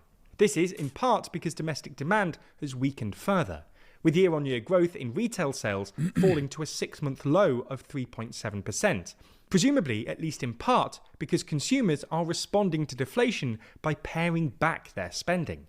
Weak domestic demand will obviously... By the way, this is part of the reason why the One Belt, One Road initiative was so important for China. It's not even like opening up new flows of trade, but the Chinese investment into African nations not only helps them in the long run to develop long-standing allegiances with countries that will be more and more impactful in the global design at the United Nations and the like, but also when you develop African countries, you create secondary markets that you can sell to. You create secondary markets that you can sell the products that you're manufacturing to offset whatever kind of like tariff war that America might try to play with you. Now, of course, obviously, the entirety of the African markets is at this stage nowhere near as important as the American markets are.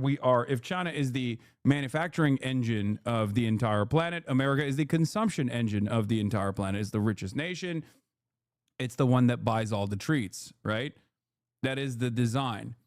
But that is the other reason, at least from the Chinese perspective, into developing African countries specifically so that there is a market that they can sell products to.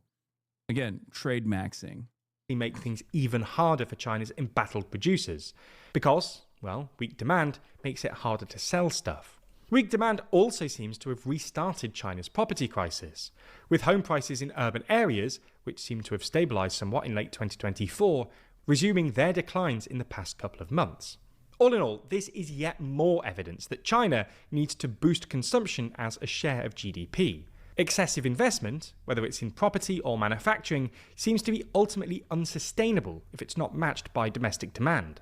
More consumption... No, literally, they look to what's going on in China as like a major a problem because like they can't, like from a Western perspective, they can't boost domestic consumption. And that one of the things they always say is like that the Chinese people save too much. Would both rebalance the economy and perhaps even ease trade-related tensions with the rest of the world. After all, more domestic demand would mean both fewer exports, and thus less risk of the politically toxic overcapacity we're seeing at the moment, but also more imports from foreign producers, which would encourage other countries to see trade with China in less zero-sum terms. Now, other China-related news has been covered across the media landscape, including Xi Jinping's planned hosting of Kim Jong-un for China's military parade next week, with 147 sources reporting on it.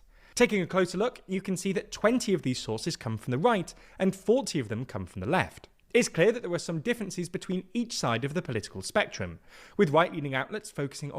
Okay, hold on. Here, this is another one. This is a better...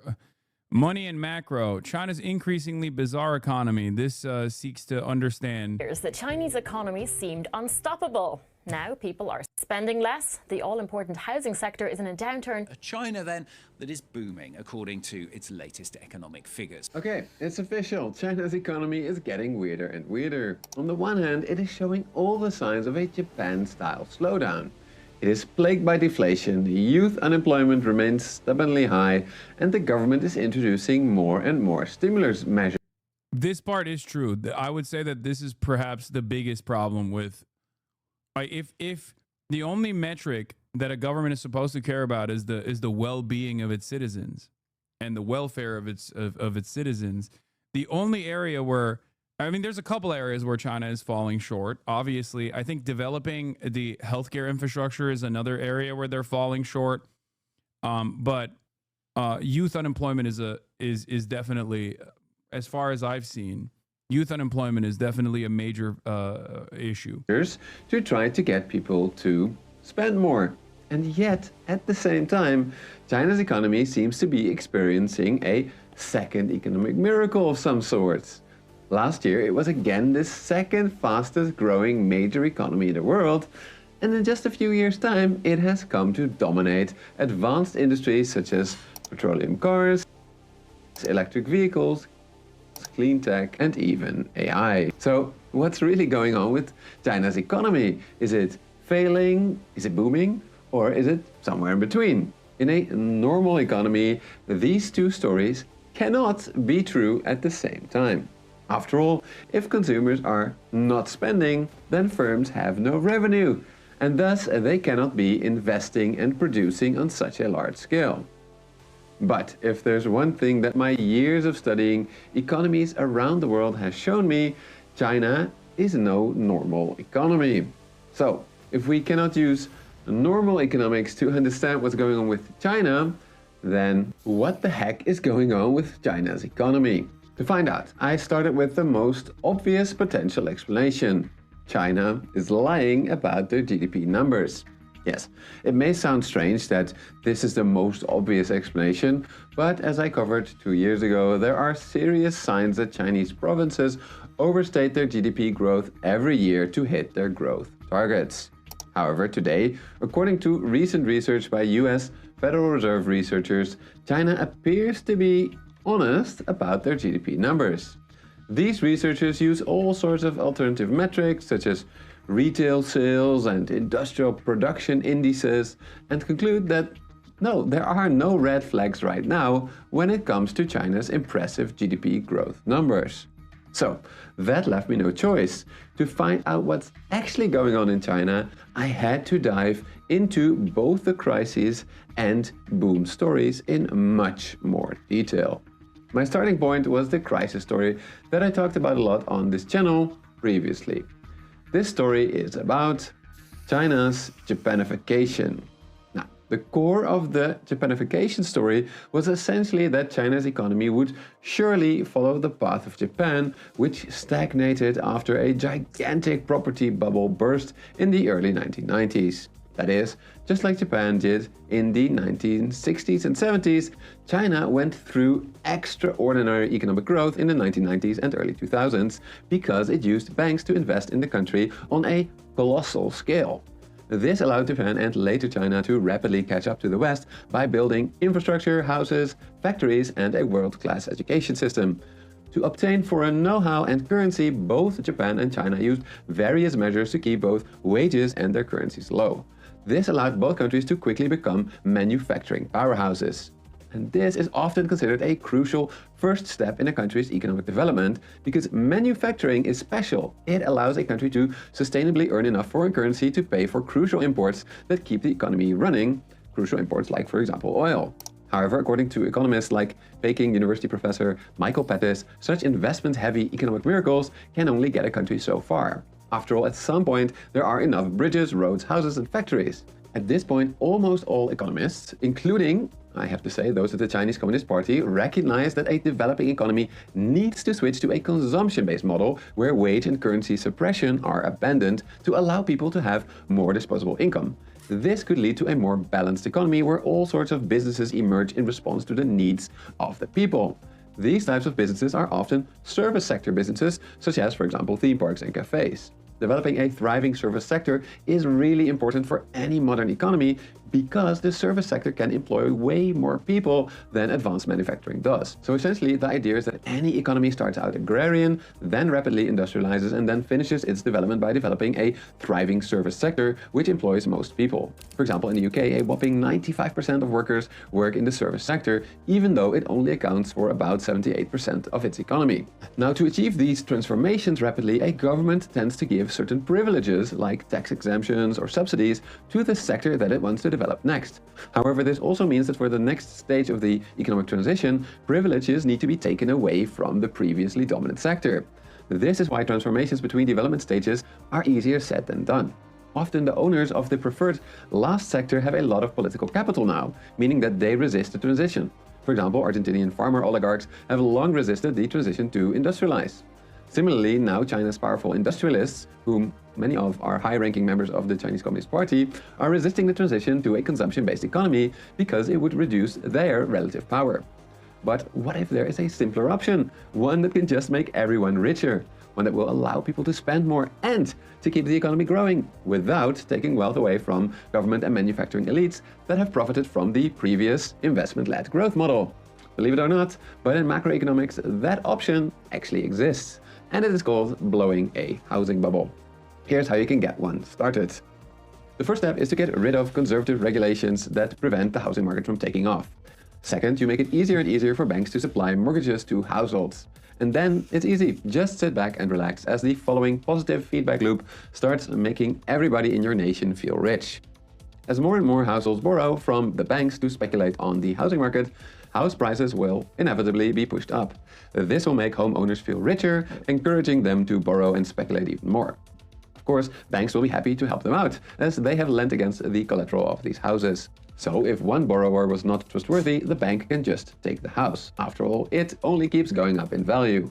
Crucially for the economy, rising home prices made both the Japanese and Chinese consumers feel richer, allowing them to spend more freely, just as they might have in their countries if they had chosen to switch to a consumption-based development model. Therefore, the housing bubble years helped sustain high economic growth well after most productive investment. In America, this happens because people use real estate as a speculative asset. In China, it happened because they wanted to build more houses so that they could have rapid urbanization. And instead of telling everybody at gunpoint to build more houses now, the mechanism that they chose to do this in which was the incentives that you gave when you control all the money flows, the incentives you gave to the banks. The state controls the banks, so this is the way that they increase their housing supply. Dude, you're partially right, but the Chinese consumers were also speculating on housing. No, I understand that. I know. Which is why when it got to a point where there was too much of that happening, they bursted their own bubble. Investments were already done, both in Japan in the 1980s and in China in the 2010s. Sadly, while these mortgages helped push GDP up, they made debt go up way faster, causing debt to GDP to rise rapidly, almost doubling from about 130% of GDP in 2008 in China to roughly 260% in 2019. This was a huge sign that this all was not sustainable. Then, when house prices inevitably started dropping, the virtuous cycle that we saw before became a doom loop. Banks started demanding their money back. Consumers could not fully repay their loans, and therefore they stopped spending their money in the economy. In Japan, reduced spending meant that its industries then started getting fewer and fewer orders. On top of that, reduced home values and more bad borrowers meant... I don't know the exact inner workings of the Chinese healthcare structure, but from what I've read about it, I think it makes me feel like the only reason why they haven't been able to improve the healthcare infrastructure is because they need to eradicate this incentivization structure in its entirety from healthcare and have it just be a government-owned and operated thing. And when there is, when you are trying to positively influence and positively incentivize people into leaning into that sector by way of opening up like new additional investment, you fail to actually build the necessary robust healthcare infrastructure. They can't just like move it, I think, given that there is too much inelastic demand when it comes to healthcare. You are watching a guy who made a video titled "Why Trump's Tariff Chaos Makes Sense, Big Picture." I'm not agreeing with this person. I'm just looking at his assessment. And that the banks stopped lending to anyone, including industry. Therefore, industrial firms stopped investing and lost their edge. To keep the doors open, they also had to lower their prices, making it harder for them to repay their debts as well. Therefore, the Bank of Japan eventually stepped in to support banks, consumers, and firms with low interest rates in the hope to get Japanese consumers to start spending again and banks to start lending again. This is the story that many economists, including me, said we'd likely see in China as well. This is the point. This is the turning point in the video where he says, we were wrong. Here's why. And he presents it as it's bizarre. Okay. But now, just a couple of years later, I can say that it was only half the case. Yes, we've seen the property slump stick around for many years. Yes, Chinese consumers don't spend as much anymore, causing deflation and youth unemployment. And yes, just like in Japan, we are seeing the central bank stepping in with stimulus in a big way. However, we are not seeing this translate into a recession in Chinese manufacturing. Despite Chinese consumers suffering, we are seeing Chinese factories produce more and more and more and more, even expanding into risky new sectors such as green technologies and electric vehicles. In all of my years of studying economies around the world, I can truly... I'm telling you, this is exactly like the same failed analysis around ghost cities. Like, they're like, wow, it's so crazy. I guess they're only moving into the renewable energy sector, not because they recognize that as like the next step in our global evolution away from the finite and also world destroying fossil fuel industry, but instead there must be a different reason. There must be a cynical reason. Oh, it's because China wants to build out. China wants to make cheap, affordable batteries because they just want to sell cheap, affordable batteries. Like, there can't be an alternative reason here beyond like fixing the economy, fixing the outputs. And that's it. That's, again, the issue with this analysis. The issue with this analysis is that, like, they never want to hand it to the government. They never want to hand it to having like a long-term plan in mind. It just can't be the reason. It must be for short-term profits. Say that I've never ever seen anything like this before. This is why I think it's fair to call this China's second economic miracle. So, how did China do it? I think this graph from National University of Singapore, Professor Bert Hoffman, shows it best. As you can see here, as Chinese banks stepped back from the real estate market when... Like, it's staring them right in the fucking face. Huh? You think they're doing this for moral reasons then? No, China is pragmatic. What do you mean moral reasons? There is no moral reason to want to continue mankind, okay? It's not moral, it's just pragmatic. They're not doing it out of the kindness of their hearts. They're doing it because they recognize that this is an important sector to invest into, because unlike our politicians who supposedly read the literature showing the inevitable doom, the inevitable demise because of our over-reliance on fucking carbon polluting fossil fuel sector, they realize if we want to continue fucking living, if we want to continue surviving on this planet, then yeah, we probably have to change this dynamic. We probably have to invest heavily into R&D. We probably have to invest heavily into renewables. It doesn't have to be like a bleeding heart liberal that's pushing for this. Do you see what I mean? Well, popped. They started absolutely pumping massive amounts of money into industry. This is a key difference with Japan. In Japan, private banks did not do this because it was far too risky. Similarly, in Western economies, banks absolutely did not go on a lending spree to industry after the housing crash of 2007. But China is no... Economics today resembles Catholic theology in medieval Europe, a rigid doctrine guarded by a modern priesthood who claim to possess the sole truth. Dissenters are shunned. This is not education, it's indoctrination, says Ha Jun Chang. It's true. It literally is true. We have this entirely dogmatic approach to capitalism as though that's it. There's no alternative vision. There's no alternative means of commodity production, and it can't be for anything other than pure profits.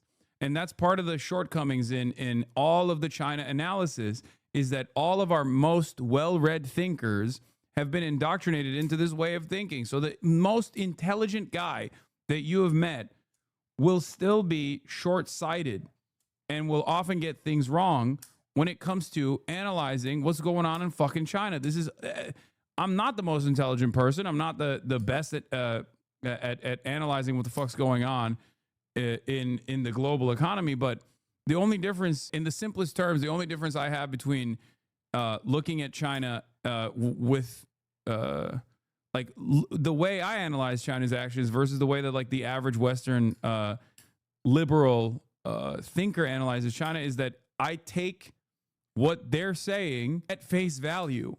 I don't think that this is a sinister reason.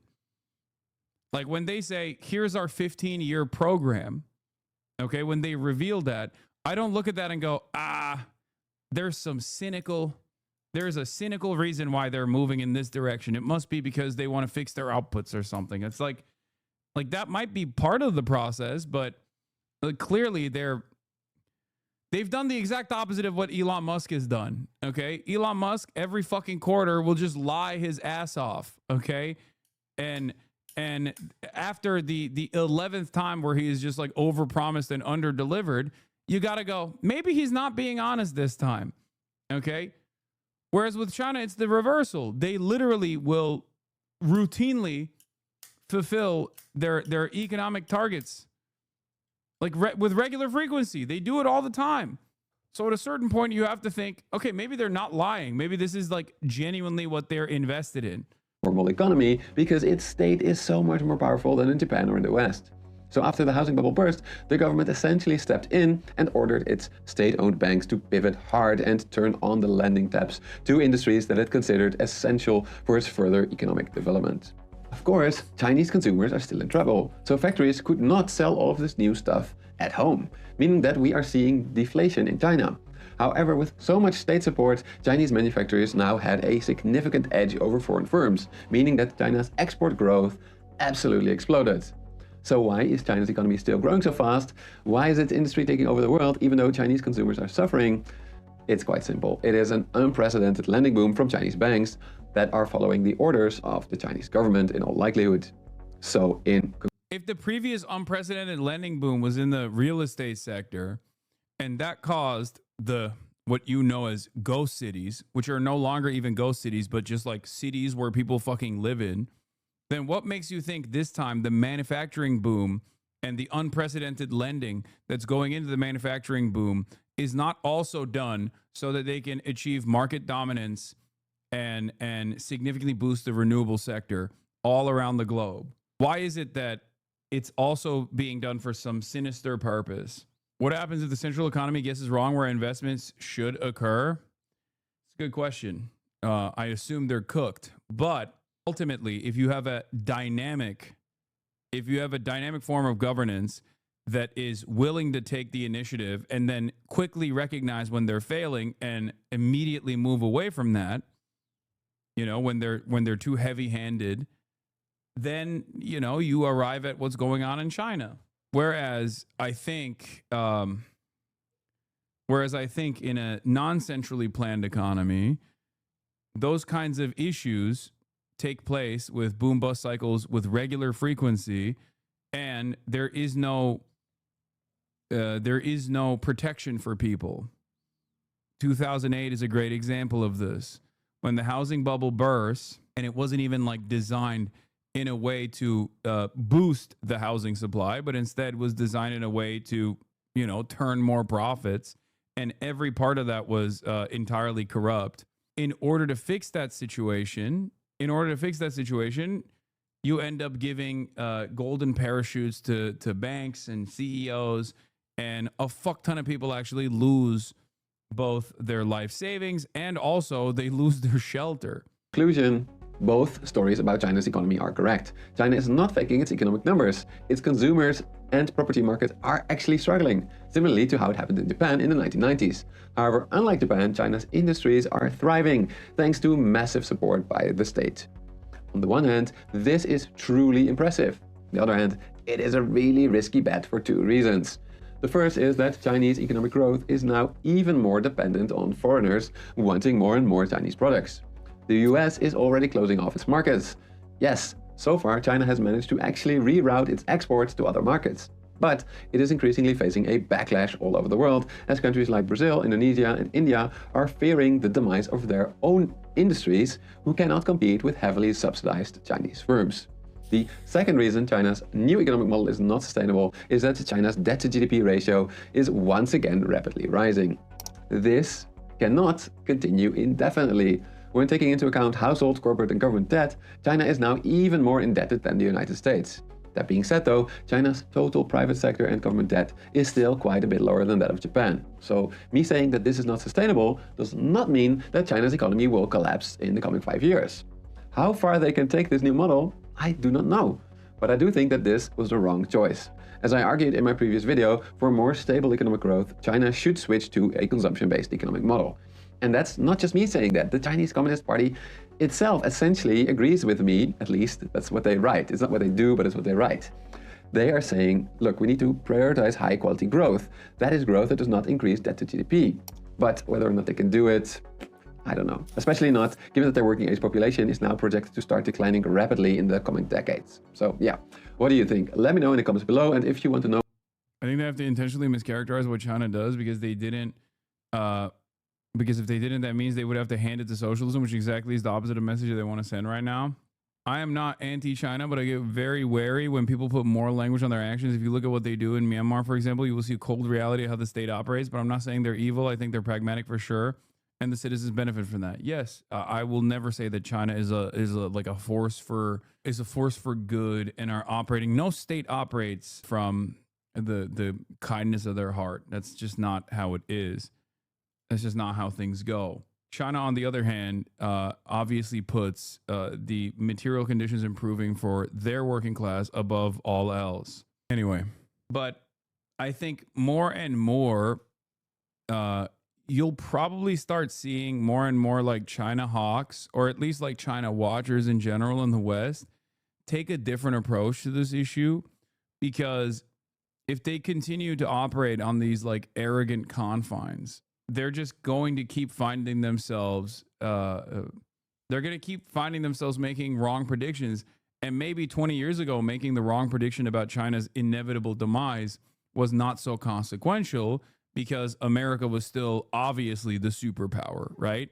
But now, when you are directing the State Department to take action in a certain way, and that actually allows China more breathing room to operate internationally, that's a far more costly penalty, because China does have motion now. That's it. In China with this rather extraordinary summit. Ivan. That's right, and it's wrapping up now. The leaders of countries from across the Middle East and Asia have been gathering in this huge building here. Where they boast that they represent nearly 50% of the world's population, starting to see their motorcades leave now, John. And I think the enduring image is of those leaders of three of the world's largest countries, Russia, China, and India, looking pretty cordial and happy together, and all agreeing that this is a time of global uncertainty, and they're all calling for some kind of newer, fairer system of government. A lot of digs taken at what they describe as a world order that's been dominated too much, they argue, by the U.S. since the collapse of the Soviet Union. Chinese leader Xi Jinping complaining about bullying. The Russian President Vladimir Putin saying that this kind of Atlantic Eurocentric world order, these institutions. To that chatter asking, isn't Canada Dry also on the BDS list? It was on the latest episode of Fear and. The answer is no, not to my knowledge at least. Okay? Do you feel like you're doing some activism here? The question remains, do you feel like you are engaging in activism by not even fully, let's say if it was, okay? Let's say if it was, do you feel like you did activism here because I boycotted it myself? Okay, well, why don't you look into it instead of coming in here and being like, wow, seems like you're not participating in BDS. Go look it up. I did before. No, you clearly didn't, because it's not. Anyway. Are outdated. Of course, he's complaining at the same time as his military is nightly bombing cities in Ukraine in a war that he only described here as a crisis.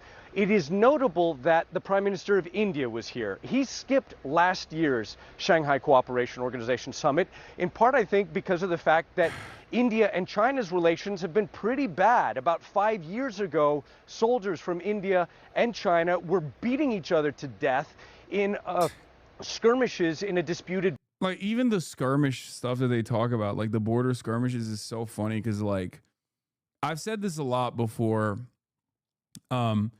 Their major consequential geopolitical incidents are literally dudes dressing up in riot gear and hitting each other with like sticks and rocks. That's what they're talking about.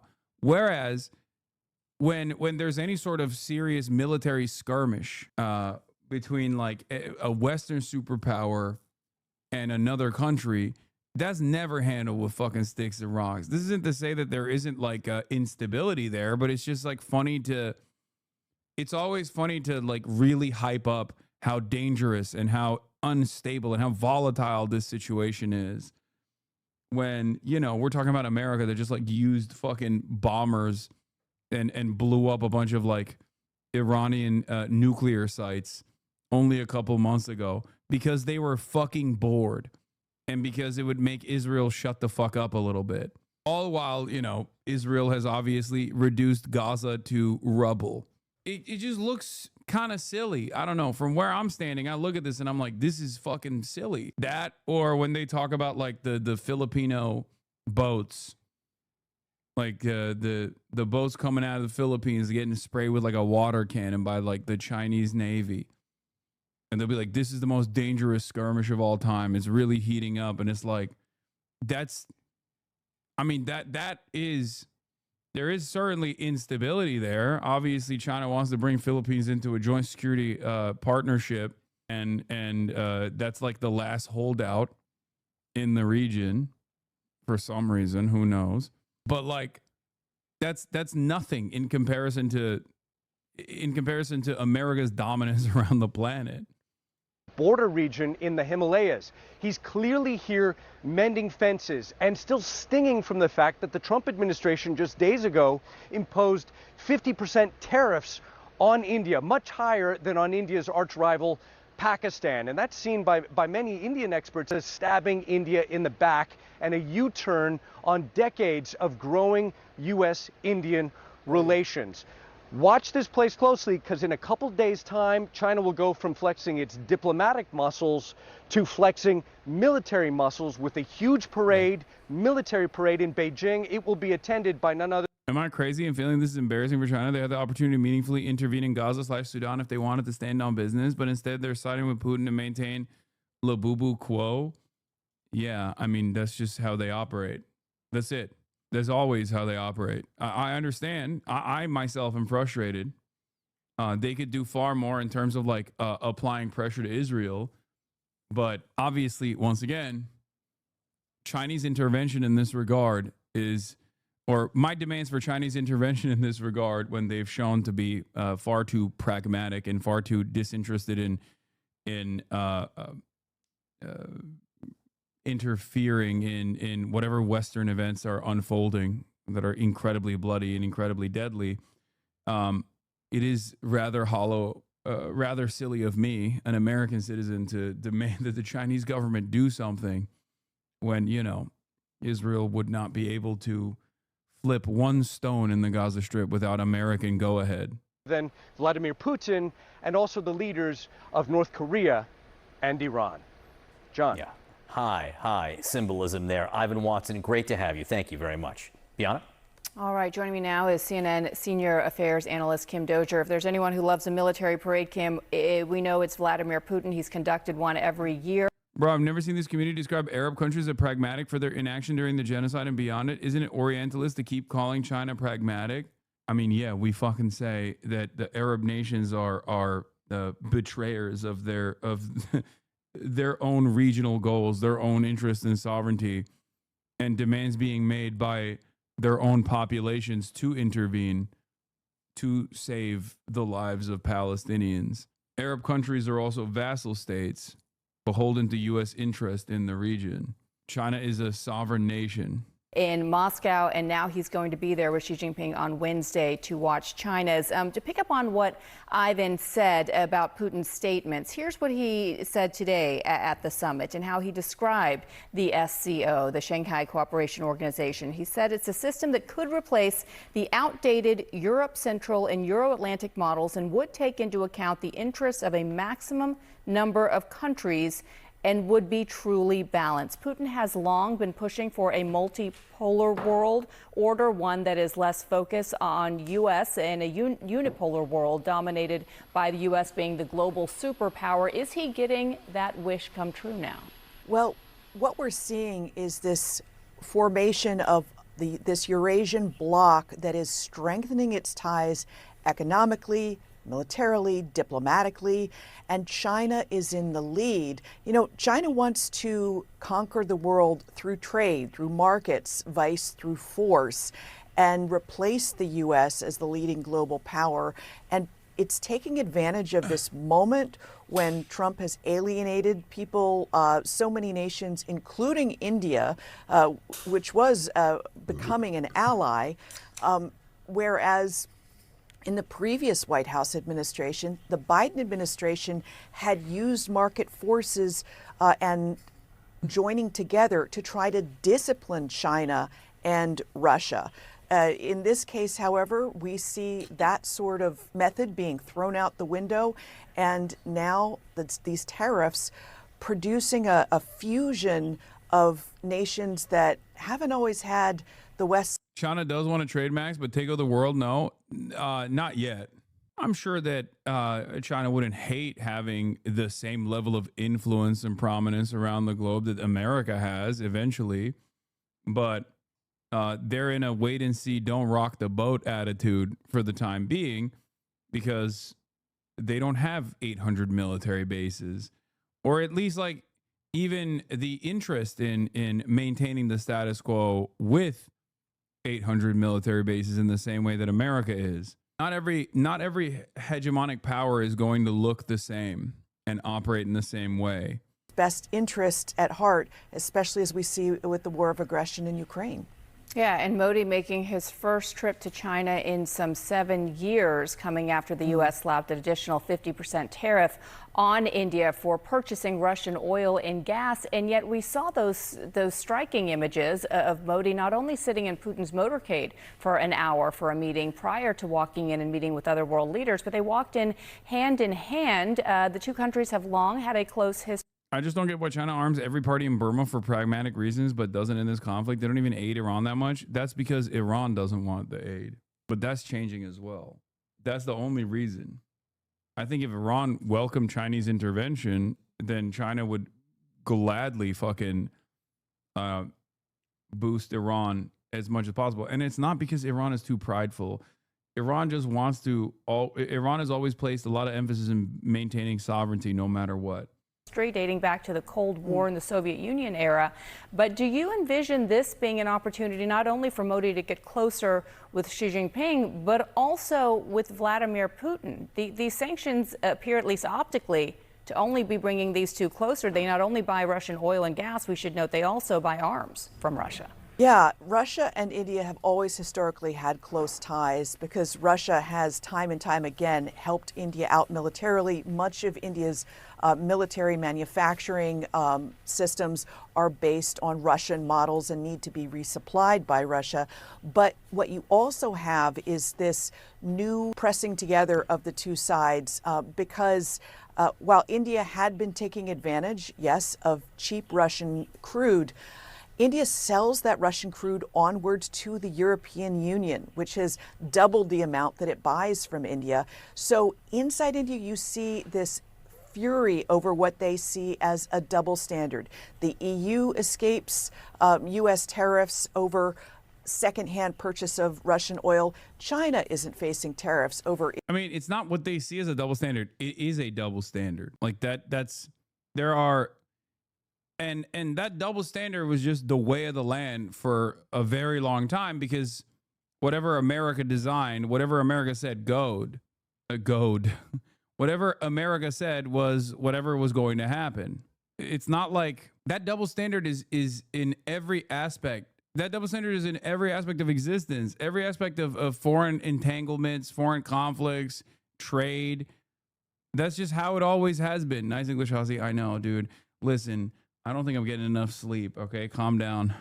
It's much larger portions of Russian oil. All of that together spells out an India that is ready to do business with anyone but the U.S. right now. Yeah, China. This morning, Israel claims to have killed. Israel is claiming that they killed Abu Ubaida, which is sad state of affairs. Well, in Gaza City, the long-serving spokesman for Hamas. Abu Ubaida was one of the most senior Hamas officials still living. Hamas hasn't commented. Gaza City is now squarely in Israel's crosshairs. Prime Minister Benjamin Netanyahu is in the midst of call. I mean, here you go. You want to see a fucking double standard? Here it is. You know what I mean? On the one hand, these exact same outlets will talk about like Russia doing incredible cruelty to the Ukrainian population.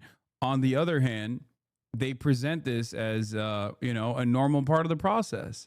This also comes after Israel not only is doing a genocide, but also wiped out the damn near entirety of the fucking civil governance structure of Yemen. It's crazy. Calling up 60,000 reservists for a full ground assault on the city, claiming it is the last remaining holdout of Hamas. Last night, during a 6-hour cabinet meeting, Netanyahu announced the offensive is still a go, without even discussing a ceasefire that Hamas says it has agreed to, according to Israeli media. Up to 1 million people remain in Gaza City. It's crazy that only now are they like, well, Hamas agreed to the ceasefire, but Israel's refusing to abide by it. Like, only now, dude, 23 months in. That's crazy. That's crazy. They should have been covering it like this, because this is more truthful coverage than I've ever seen from mainstream media. Even that brief admission, they should have been doing that from the start. And the few international aid groups still working there say more Palestinians are arriving every day as they try to escape advancing Israeli troops. International agencies say Gaza City is already facing a level 5 famine, the highest level. Ala Jawad is returning to her tent with her son after they battled crowds to get some rice from a food kitchen, describing it as humiliating and insufficient. If they have food, we eat. Otherwise, we don't. My youngest son cries all day from hunger, she says. Opposition to the war and Netanyahu appear to be growing in Israel. Weekly protests against Netanyahu have swelled from a few thousand in Tel Aviv to several 100,000 2 weeks ago. Gil Dickman's cousin, Carmel, was executed by Hamas a year ago. Dickman accuses Netanyahu of refusing a deal that could have set her free and says the war is now doing harm to both Israel and Jews worldwide. Netanyahu and his war right now, they're ruining the Israeli state and the Israeli idea, the moral of the Jewish nation, of the Jewish people all over the world. And as for what could come next for Gaza, much of which is already in ruins, President Trump has proposed, quite controversially, that the United States take ownership of Gaza, turn it into a business venture, something he called a Riviera. He even posted an AI video showing what it might look like. Well, apparently the idea is not dead. The Washington Post reports that the Trump administration has reviewed a detailed plan to develop this Riviera economically under U.S. leadership and to move all of the 2 million Gazans currently residing there and to move them to an undisclosed location, compensating them with $5,000 and digital tokens for their land. The administration has not responded to our request for comment. Laura? Richard, thank you. Hey, also, the American Lebanese guy that is supposed to be the envoy to the Middle East and the Trump administration recently gave an insane interview to Mario Nawal, one of these like TikTok guys, in which he literally said the Sykes-Picot agreements and nation-state boundaries are irrelevant, and that Israel has the capacity and the interest in overriding all of these pre-established states. Like, he basically said Israel has the ambition and the military power to implement the Greater Israel Project. It's pretty insane. Hold on, let me pull this up real quick. Where is it? Where the frick is it? Hold on. I'm looking at Seamus's tweets. He tweets quite a bit, and I simply cannot find it any longer. Where the hell did it go? In any case, Lebanon at this stage is completely undermined, has no ambition for sovereignty whatsoever, with the decapitation strikes against Hezbollah. Seamus says, going off of Itai Epstein's reporting, breaking the Gaza Reconstruction, Acceleration, and Transformation Trust Great. Exposed by Washington Post is a twisted brainchild of Boston Consulting Group, which Benjamin Netanyahu used to work at. Remember, Boston Consulting Group is also responsible for the Gaza Holocaust Foundation, GHF, improperly billed as the Gaza Humanitarian Foundation. But yeah, this is basically the Trump goal here is to completely overtake. Like the American goal here is to completely overtake Gaza, the Gaza Riviera project, that kind of thing. Anyway, Seamus says, something I've noticed in the U.S. discussion about Gaza and Lebanon is the use of self-governance as a euphemism for becoming an American satellite state. Sovereignty can now be forced upon a country. If refused, annihilation will follow. Gaza is/was self-governing, but it is outside the American sphere of influence, so it is now deemed as an Iranian outpost that is interfering with Palestine's future independence, something that we all know the U.S. and Israel care deeply about ensuring. Of course they don't. So they're just like masquerading these sorts of actions under the auspices of self-governance and sovereignty when it's not. It's just being an American, basically being an American outpost. New poll shows 58% of Lebanon is opposed to disarming Hezbollah without a plan to defend against Israel. 71% of Lebanon believes the Lebanese army is incapable of confronting Israeli aggression. Opposition to disarmament is overwhelming with Shias and lowest among Christians. Months and months to talk about what the Lebanese people supposedly want and think, and now we have finally numbers to it. But of course, it doesn't matter because that is the initiative that they're taking at the behest of Israel, because Israel gets to draw out all the maps in the region to suit whatever kind of conquest, to suit whatever kind of purpose they have, and that is where we're at. So Lebanon is getting packed up. It's you know. That's another part of their grand design. And here is the post-war Gaza plan involving the U.S. administration and population moves. And they talk about population transfer as though it's like a totally normal thing and not just wholesale ethnic cleansing, which is what it is. But when Trump presented it a couple months ago with that shitty AI video, people were so mad. Fake mad. Western leaders said this is unacceptable. This is ethnic cleansing. Months after, Israel is still continuing with its ethnic cleansing campaign, with its genocide, and now they're basically presenting it once again as the alternative, a much more peaceful alternative. The Washington Post newspaper has published details from a prospectus that purports to detail the Trump administration's plans for developing post-war Gaza. The proposal entails the so-called voluntary departure of residents from the coastal territory during reconstruction. Remember, keyword is the voluntary departure of the residents. They obviously are not. There is no such thing. There is no voluntary departure here whatsoever. This goes along with another openly stated desire that Israel has in terms of building concentration camps in Rafah, where they basically pack millions of Palestinians into these concentration camps with the express purpose of shipping them elsewhere. One of the places that they floated to ship the Palestinians to was, I believe, Sudan. Another one is Libya. Just places where they will not get the necessary help and treatment. Places that are also unstable in and of itself. It's just genocide. It's genocide being packaged.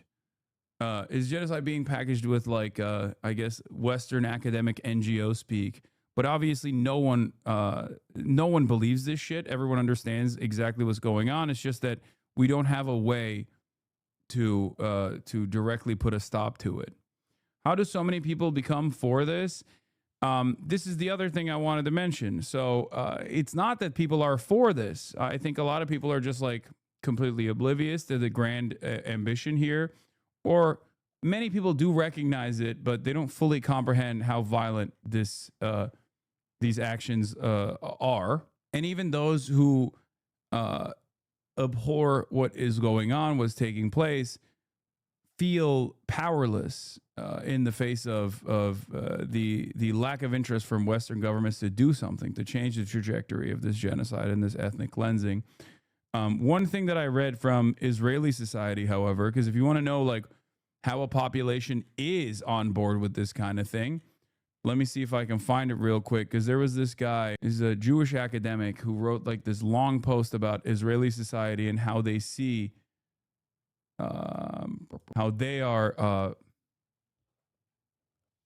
like what the overall opinions are of the Jewish citizens of Israel broadly, and it's truly terrifying. I mean, it's just full fascism. Okay, let me see if I can find it. Hold on. What was his name? It was really good. If anyone can figure it out, it's like a long Twitter thread. I'm not Ollie Goldberg. Yes, I think that's it. I think that's his name. Thank you, chatter. Or Ori Goldberg. Yeah, it was Ori Goldberg. You're right. Former academic with PhD in Middle Eastern Studies, Ori Goldberg wrote this long effort post about where Israel is, or where the Jewish society in Israel is, and their opinions on it. Because if you're wondering, like, I mean, there's protests happening. Like, is that moving the needle in some way? Is that going anywhere? Well, the answer is no. And the reason for why it's not going anywhere, I think he spells out fairly well. He writes, a primer on Jewish-Israeli public opinion. Number one, Israeli Jews separate the war, in air quotes, from the genocide. The war, they say, is being mismanaged and should be halted until the hostages come home. Number two, the genocide is all on the Palestinians. We wouldn't do it if we did not have to do it. They started it. They're animals. There's no other way. That's the way they see it. Number three, Israeli society will not revolt, not even against the war, in air quotes. The Israeli Jews have invested all the symbolic and actual capital they have in the genocide. Number four, Israeli Jews understand what the world thinks of them. They ascribe it to anti-Semitism, as old as the world itself, without relation to Israel's actions. They will not engage the world. Initially, some may take provocative action. Ultimately, they will cease traveling, circle the wagons, and convince themselves they are right because the world hates them and the world is beset by woke woes. Israelis will not accede to the existence of a present. Everything will happen. That is the true point of never again. It is only for us because the only real people are Jews, and the only real thing that can happen is an attempt to annihilate the Jews. Everything else is fake. They're hopped up on exceptionalism and supremacist values, supremacist ideals, and it's now extending beyond simply the analysis of like Palestinians not being human, but instead all the naysayers against Israel's actions are also critical against Israel's actions simply because they themselves are also anti-Semitic. Okay, no, don't come here. You're too wet. Place. You're so wet. What's wrong with you? You are so wet. She was playing outside in the pool with her friends all morning. And she just like wants to come over and get pets. And it's just like, she's way too wet. Israelis will insist that Israel is a robust democracy exhibiting debate and difference in opinion. As the genocide continues, this debate will focus exclusively on intra-Israeli issues. After all, what does it matter what happens to the Palestinians or in the broader world? We are the only ones who truly exist. Chill is called being in heat. She's not in heat. She got spayed. So this is one of the best assessments I've seen so far of like broader Israeli society and why they are so seemingly oblivious to the way that people see them in the rest of the world. And that is because they've just completely shut out all the naysayers. So when Benjamin Netanyahu says like, oh, France is Hamas, Macron is Hamas. Yeah, for a lot of people, we hear that and we go, oh, come on, bro. You're fucking so stupid. What the hell are you talking about? But for Israeli society, it sticks. They unironically do think that Macron is just like an anti-Semite. Anyone and everyone that's against Israel's actions must be deeply anti-Semitic. That's it. That's it. It's like slowly but surely, every aspect of Israeli society has molded into Kahanist sentiment, even sentiment that like liberal Zionists a couple years prior would have actually scoffed at and would look at and say that's too radical. They now fully are on board with this kind of principle. And that's where we're at. It's a plan that's being welcomed by the leadership of Israel's far right, but NGOs saying it would hasten the ethnic cleansing of Gaza. Joining me now from Washington, D.C. is France 24's Fraser Jackson.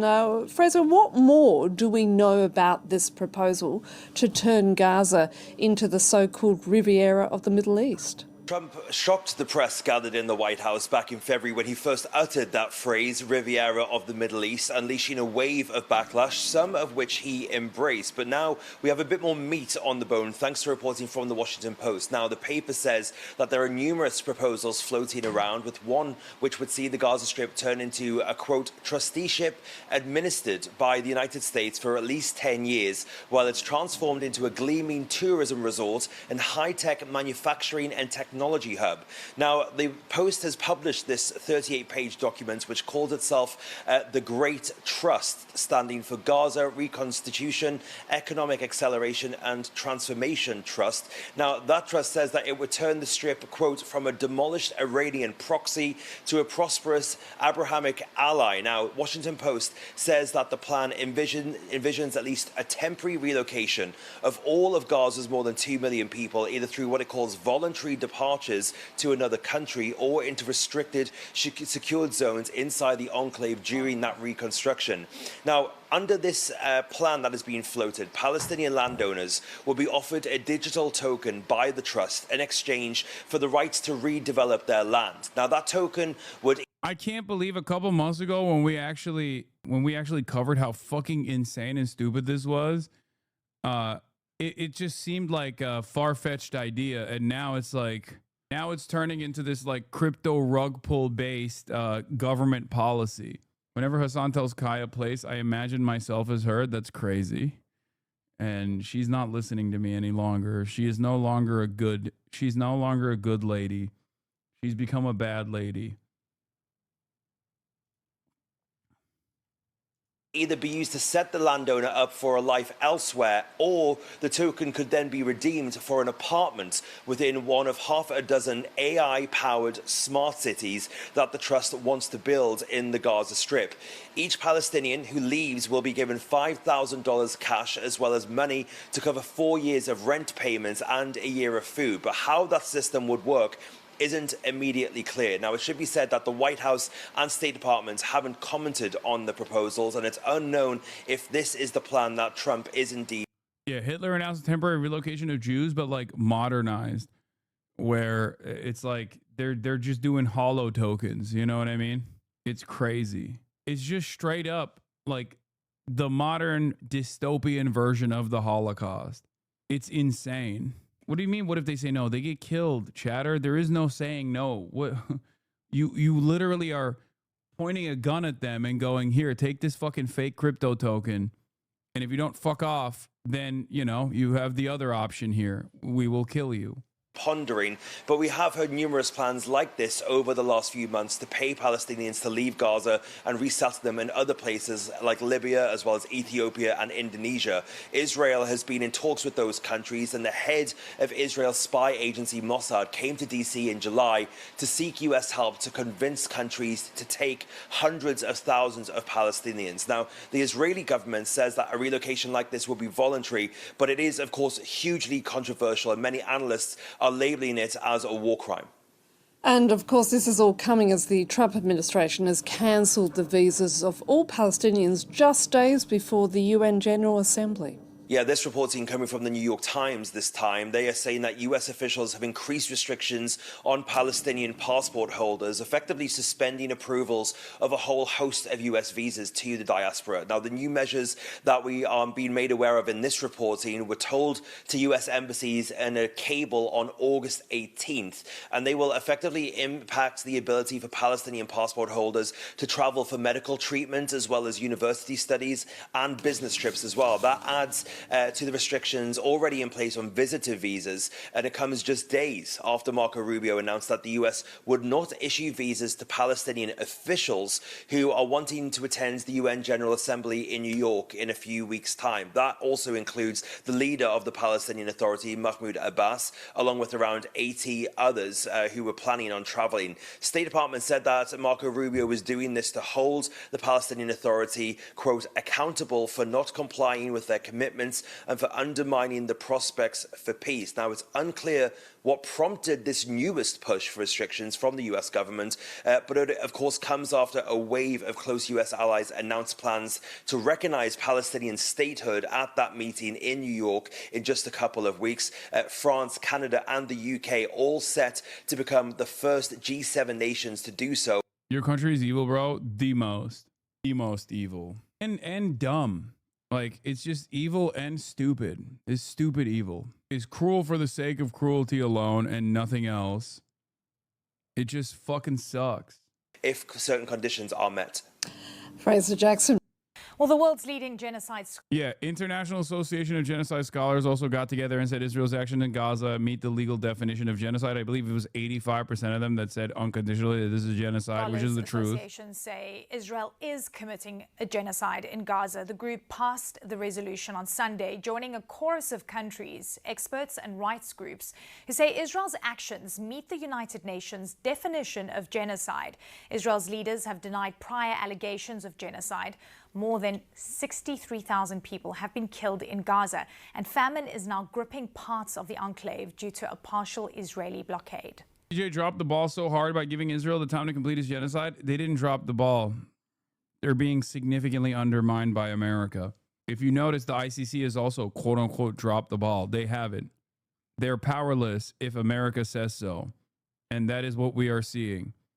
I mean, one of the judges at the overseeing the ICJ court case literally came out and said, God has chosen me to oversee this case because, you know, the second coming of Jesus Christ is going to happen. Like, she straight up came out and said, I'm an evangelical Christian Zionist on a mission by God. Yeah, the ICC and ICJ literally take many, many years for genocide traditionally. I know. That's the that is the ICJ judge. The ICC prosecutors have been sanctioned into oblivion by the American state as well, though. Anyway, Graham Plattner is speaking live at the Bernie rally. Let's tune into it and let's see what he has to say. Much of the world that we have today is the specific result of policy choices made by establishment politicians. And the shameful truth of all of this is the blame cannot simply be left at the feet of one political party. We have two parties that want the votes of working people, but neither has done anything lately to earn it. Yeah, his criticisms of the Democrats' feckless attitude has been getting a lot of play on Twitter and annoying people apparently, which I say good. Must be earned, and that will never happen as long as Democrats are part of the same corporate apparatus that the Republicans are. Now, Susan Collins' charade is wearing thin. This is the easiest applause lines in these speeches. No one cares that you pretend to be remorseful as you sell out to lobbyists. Better not say anything positive about Platter or bad if I'm going to get very angry. No one cares when you sell out to corporations, and no one cares. Shut the fuck up, even in jest, okay? Don't even joke about that shit. I don't give a fuck what he has to say. From the working class to the ruling class in American history. Symbolic opposition does not reopen hospitals. Weak condemnations do not bring back Roe v. Wade. You're really showing a guy on stream that did 5 Iraq tours? Do you not give a fuck about Arab lives after all you've done? Yes, I don't. I don't. That's what it is. That must be it. Yeah. You got me. Not forgivable. Maoist. A performative politics that enables the destruction of our way of life is disqualifying for the role of United States Senator. The Banana viewers are already here pre-mad. I don't know how you do this with so many idiots. I've been doing this my whole fucking career. Who gives a shit? This doesn't mean. Look, I'm looking at what he's saying. Better than Susan Collins. I understand that many of us have been burned before. And Maine deserves an alternative. There's no reason to immediately fucking assume that this is another Fetterman clone. It can be the case. Status quo that she is. But I'm not going to immediately slap aside I am running because it is time for change. This dude has literally one single tweet about Palestine. Because bro. I believe He just in a started better running for democracy Congress. and in a better system. And I believe that a politics that is willing to sell anyone out is a politics that will eventually sell. Bro. I'm sorry. We can't. I'm not doing this whole thing with like leftists who just genuinely come in here and they go, look, man, I'm fucking mentally ill, and you need to abide by my standards right now. Okay. You need to abide by my standards. Like, I'm the most fucking mentally ill person you've ever encountered. I am a truly repulsive individual to every single person around me. Okay? To every single person around me. It is unimaginable how much I make people, I revile people. People are, they shudder in disgust. They throw up when they're around me. And you have to be just like me in your analysis, okay? My mental illness is my strongest fucking suit. My mental illness and my insanity is what makes me the greatest fucking leftist of all time. It is a weapon, okay? Get a fucking job. Shut the fuck up. Calm down, okay? I didn't say that his 5 tours, even his 5 tours is not even the fucking major issue here, even though that is an issue. The actual issue is the fact that he also worked with private contractors. Okay, we'll see. We'll see where it goes. On the opposite side, it's like seemingly there is a movement for more populist left-wing candidates that are running, and I will always put a leftist ass in a seat if I can. Okay, that's it. Mental illness is not a moral wrong. What the fuck? Man, shut the fuck up. You know that's not what I'm talking about. It's not. But when you present your own fucking schizophrenic hallucinations as though it's like the most morally consistent political position, it sets a setback for us, for all of us. Shut up, please. The reason we are in the straits we are today is because that is what has happened. But it has happened because we let it. And the world that we live in today is not how it has to be. We can have a healthcare system that is not a mechanism of extracting wealth out of working Americans, but a guarantee for safety and health for all. Major life events like buying a home or getting a college education can be points of joy and pride, and not relegation to a lifetime of debt. Our taxpayer dollars can build and hospitals in America, not bombs to destroy them in Gaza. We can take back the wealth that belongs to us, that has been stolen by corrupt politicians and the corporations that bought them. We can use government to usher in a golden age for unions and workers, not double down on gig work and union busting for the benefit of Wall Street and CEOs.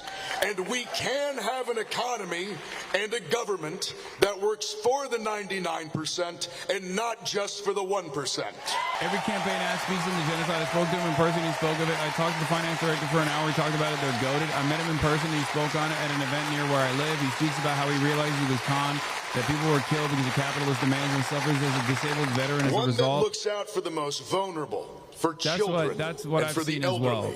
Again, where we lift each other up, whether we are trying to start businesses or go to college or buying a home.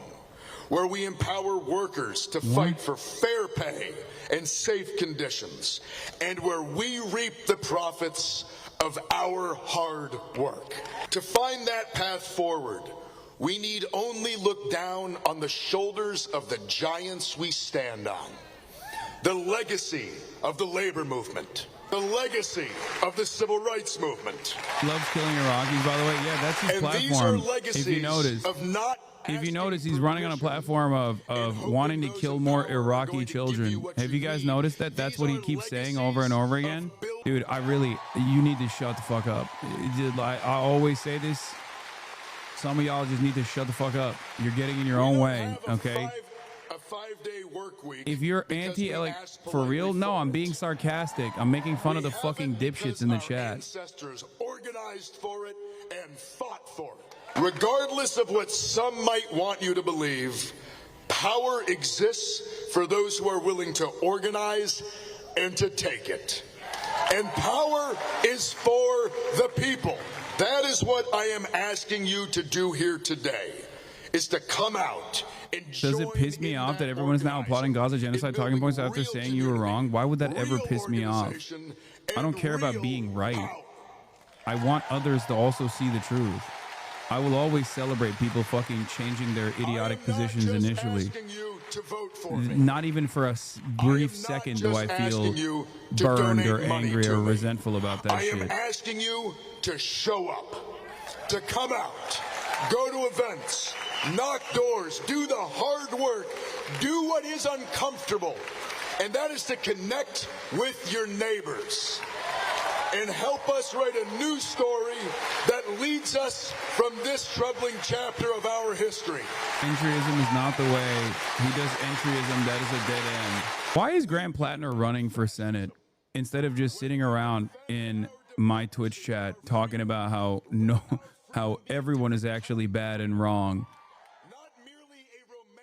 I think we're banning all mentions of bad empanada going forward, by the way. We're banning mods. We should ban all mentions of bad empanada, and we should purge the community of all the fucking bad empanada enjoyers. No, it's done. I don't give a shit, okay? I don't care. Go watch him then, okay? He has sound critique and sound analysis. Go watch him, please. Why? Because his fucking loyalists are so unimaginably annoying, and it's really fucking annoying. Not even because it's like, oh, he's saying something truthful and that's actually undermining, you know, my liberal perspective or anything.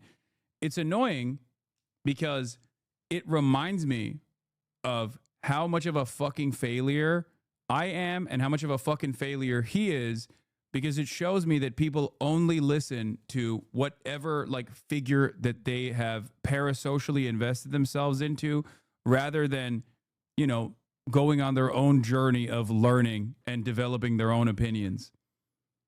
It's just another version of what the fuck I get mad about with respect to like people who love molestiny. Obviously with Bad Empanada, we are aligned on the ultimate goals, I think. Okay? But it's so fucking dumb and childish to come in here and be like, wow, he said this. I don't care. He is an irrelevant figure. He's even more irrelevant than I am. Okay? And I'm an irrelevant figure in the grand scheme of things as well. You guys have propped us up, myself and Bad Empanada and whoever the fuck you watch and listen to, as though we are these like these beacons, these political revolutionaries or whatever.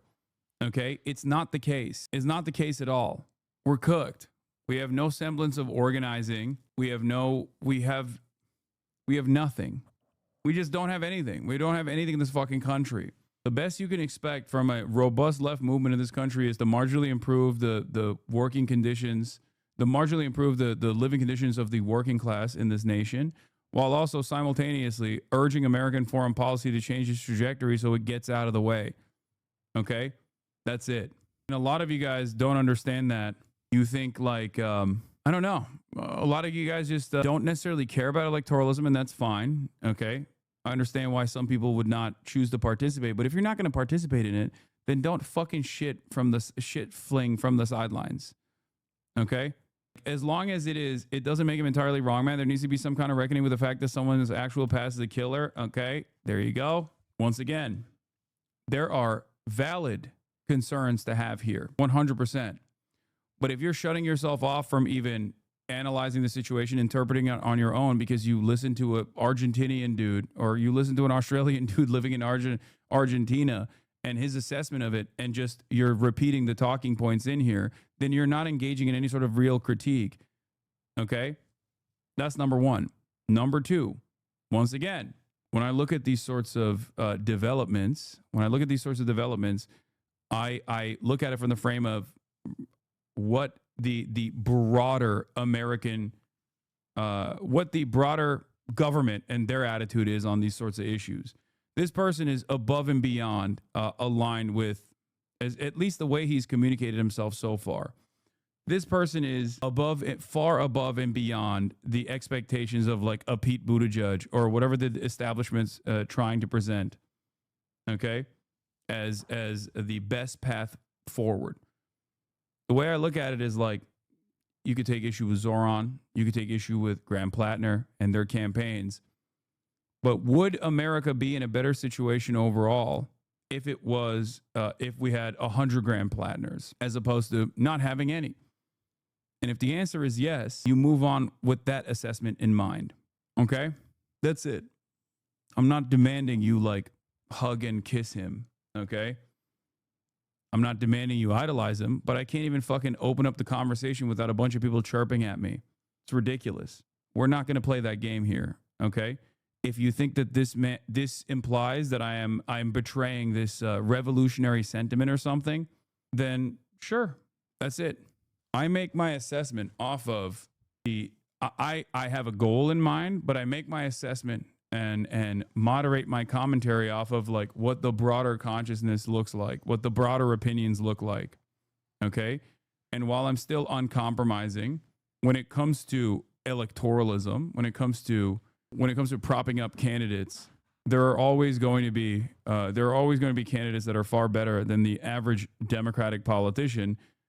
And if one presents itself and they have a viable alternative, you have to look at the rest of the race and recognize that if he's the best and he is choosing to unseat a Republican politician, then it is idiotic to not push for more robust and a larger national platform for people like this. I already said you can't be pro-Israel and garner support at this stage. And it's obvious that not only is he tackling the issue of Democrats' inability to put hurdles in front of the accelerated fascist administration, he's also openly communicating that what Israel is doing with our support is a genocide. So he absolutely passes that. He absolutely passes that bare minimum standard. These are my metrics. You might have different ones, and that's okay. But the thing I won't allow you to do is come in here and just fucking chirp because you watched a fucking YouTuber and you're just trying to relitigate his anger in here because it makes me feel like you don't have any fucking stake in this at all. And for you, praxis or political action and political engagement is simply yelling in a fucking Twitch chat. And that's morally repugnant, okay? It's disgusting. Go build the fucking Vanguard on your own on the countryside. That's it. It's so fucking sad. Like, you're no different than DGGers, just so you know. Just because you're doing it at the behest of what you assume is like creating a Marxist-Leninist vanguard or something, or exhibiting revolutionary class politics in your mind, doesn't change the dynamic at all. You are literally doing the exact same thing. You are simply wearing politics as a sleeve to advance drama. It's fucking idiotic. It's childish. It's parasocial. It fucking disgusts me. That's it. Yeah. You're just doing drama, but Marxist style, I guess. Why does everything always need to go back to niche micro e-celebs? Do you not think there's valid criticism in Fetterman, Obama types? I mean, who are you speaking to? Are you speaking to me here? Do you feel as though I have not regularly criticized Obama? And since Fetterman's pivot, have actively shit on Fetterman as well? Like, who you're now addressing a straw man that you propped up in your mind. If you are to say that Graham Plattner is going to be like Obama or Fetterman, yeah, there's a likelihood that that could be the case. But as far as he hasn't shown that, what's the purpose here? What's the purpose? Okay, I think you're dismissing a valid conversation that needs to be had about the Obama strategy. Run as a progressive, govern as a liberal because of people bringing up bad empanada? No, because not a single fucking person has presented a valid reason as to why this is the case. They're just simply relitigating talking points that they saw in a fucking YouTube video. Okay? That's it. You're have your assumptions and I have mine. That's all you have right now. This person is not even elected. This person has only launched his campaign like a fucking month ago. And you're already in here being like, I want to be the guy who says, I told you so. I think this is pessimistic. Okay? If he was running around doing wishy-washy sentiment, if he was demonstrating wishy-washy sentiment about his own service, about American military conquest in the global South, then you would have a little bit more validity to your arguments. The problem here is you will look for this perspective that you have in your mind, born out of pessimism, is now going to guide every single point of analysis that you engage with because you just want to be right. That's it. You want to be right. Okay? I understand people keep bringing it up, but the aspect can't be ignored to discuss its tendency. I've been watching since 2019. I remember your support saying similar things for Fetterman. Yes, John Fetterman presented himself as a progressive figurehead and then literally went back on every single thing that he promised. Okay? Every single thing, including shit that is directly related to his own personal life. His wife was an undocumented migrant and now he's anti-immigrant. What are we talking about? There's a reason why that is like not the Obama technique, for the record. That's something beyond that. John Fetterman became one of the most reactionary politicians in Congress virtually overnight. If you think that everyone is going to turn out like John Fetterman, then you can't vote for anybody because everyone could be like John Fetterman. Literally everyone. So then your argument is simply, don't vote for anybody. Don't vote for a single fucking person. Do not engage in electoralism. Do you see what my anger is here? So if you recognize that and why dismiss people? Because the fucking concern is psychotic. That's it. There's a reason why he is a unique figure. And then don't vote for the Democrats. What's the issue? Yeah, if you don't want to vote, don't vote for the Democrats. Okay? You just espouse the concern yourself, though. Once again, you want to win an argument. You don't want to you are currently not looking at this in a reasonable fashion. You are simply looking at this to say, this guy's fake. I already made up my mind on it. And I want to convince everyone else that he's fucking fake before we even make up our own minds. Okay? That's it. That's it. That's why it's frustrating to have this back and forth over and over again.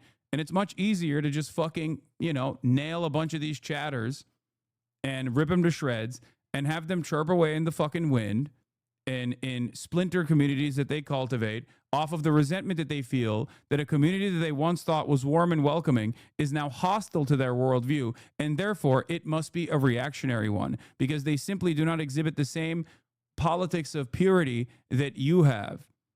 Okay? You're doing, and once again, now, how quickly do you fall into identity politics? This is pure liberal idpol.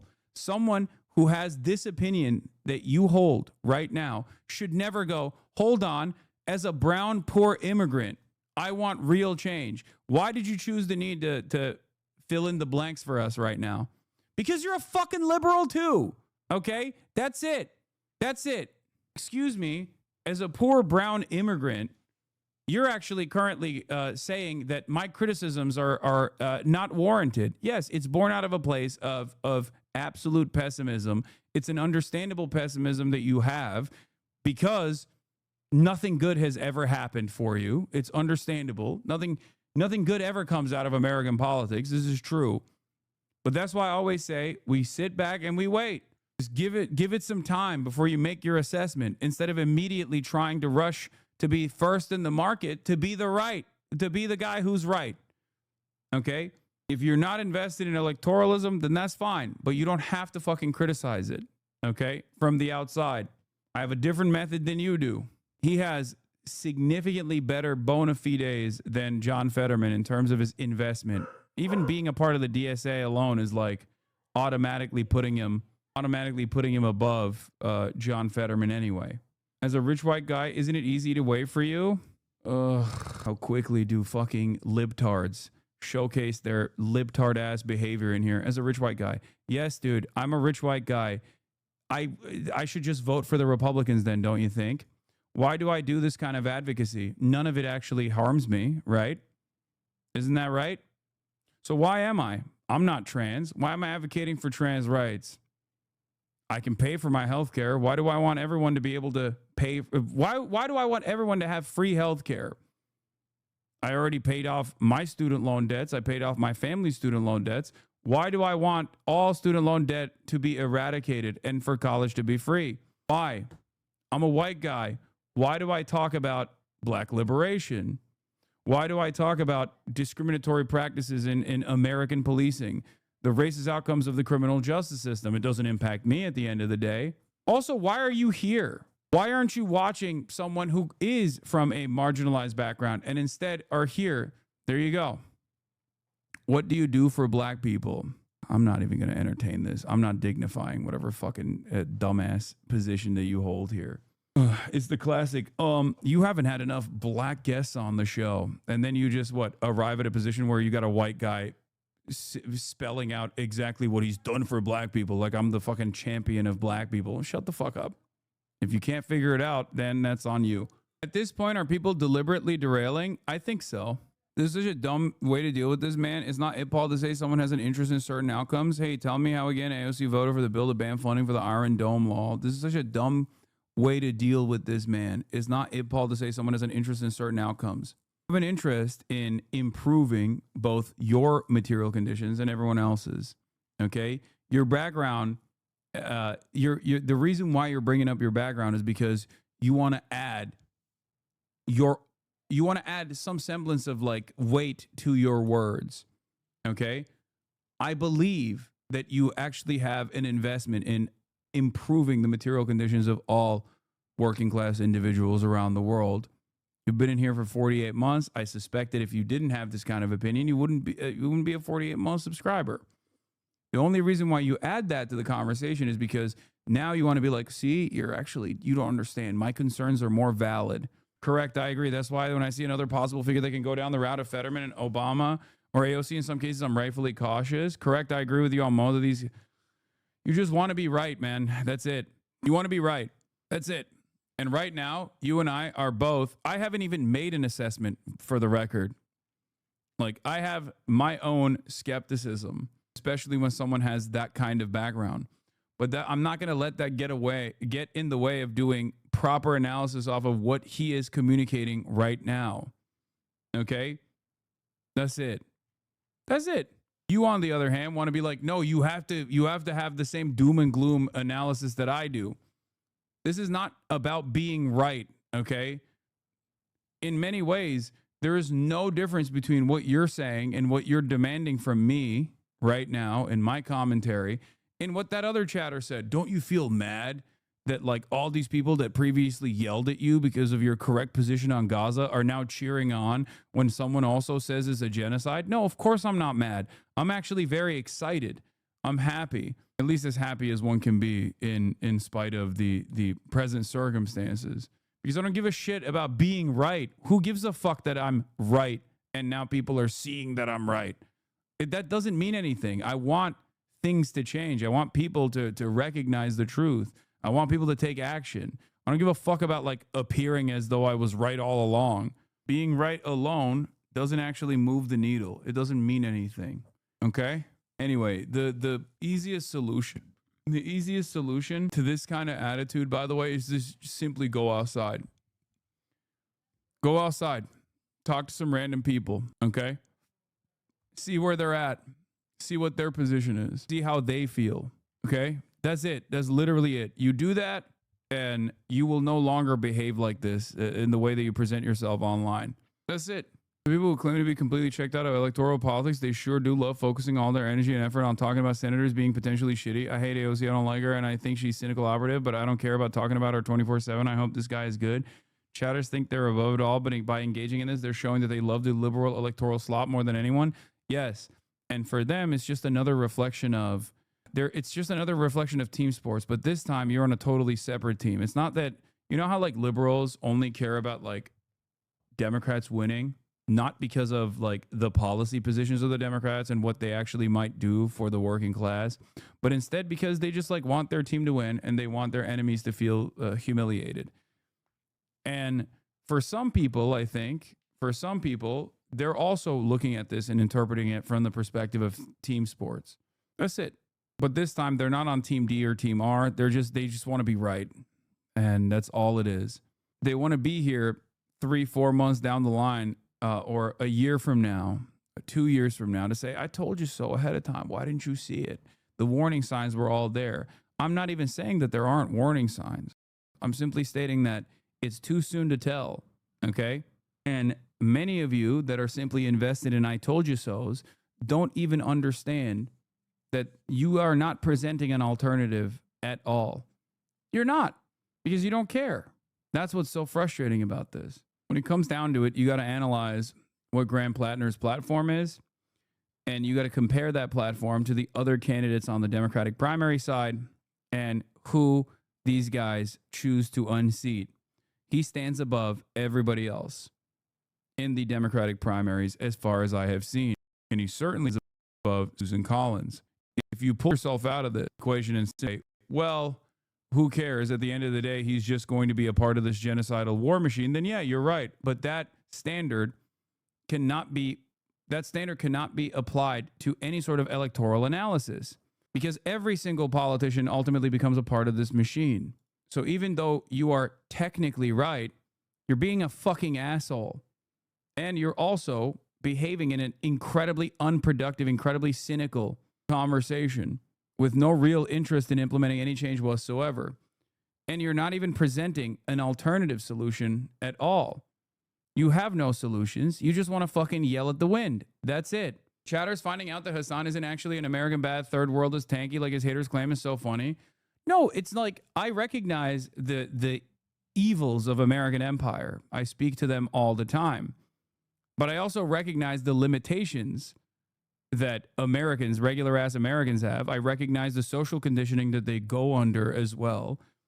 And the America bad campus in general don't actually do anything. Anyway, they're just bitter, they're jaded, they're angry for understandable reasons because they see the fucking ultra violence that America presents to the global south. And they just keep fucking yelling about it. That's it. They don't do anything. As I've said before, I think the best possible solution here in the perfect world, within the confines of what can be, within the confines of what is possible, is for there to be thousands of leftist anti-imperialist candidates running within the confines of the Democratic Party, or potentially a third party if there was a viable third party alternative. And then after seizing control over the American state, they slowly claw back America's imperial ambitions around the world and stop getting in the way. All the while, in that process, hopefully improving the material standing of American workers in general. Some people simply unironically take on this, my anger and resentment is not with the American state. It's with the American working class. I want them to suffer. It's just, you know, it's a silly position to hold, especially if you're doing any sort of electoral analysis. So I always say, look, if you don't like electoralism, it's understandable. It's bourgeois democracy. It's fake. It's not real. I don't disagree with you.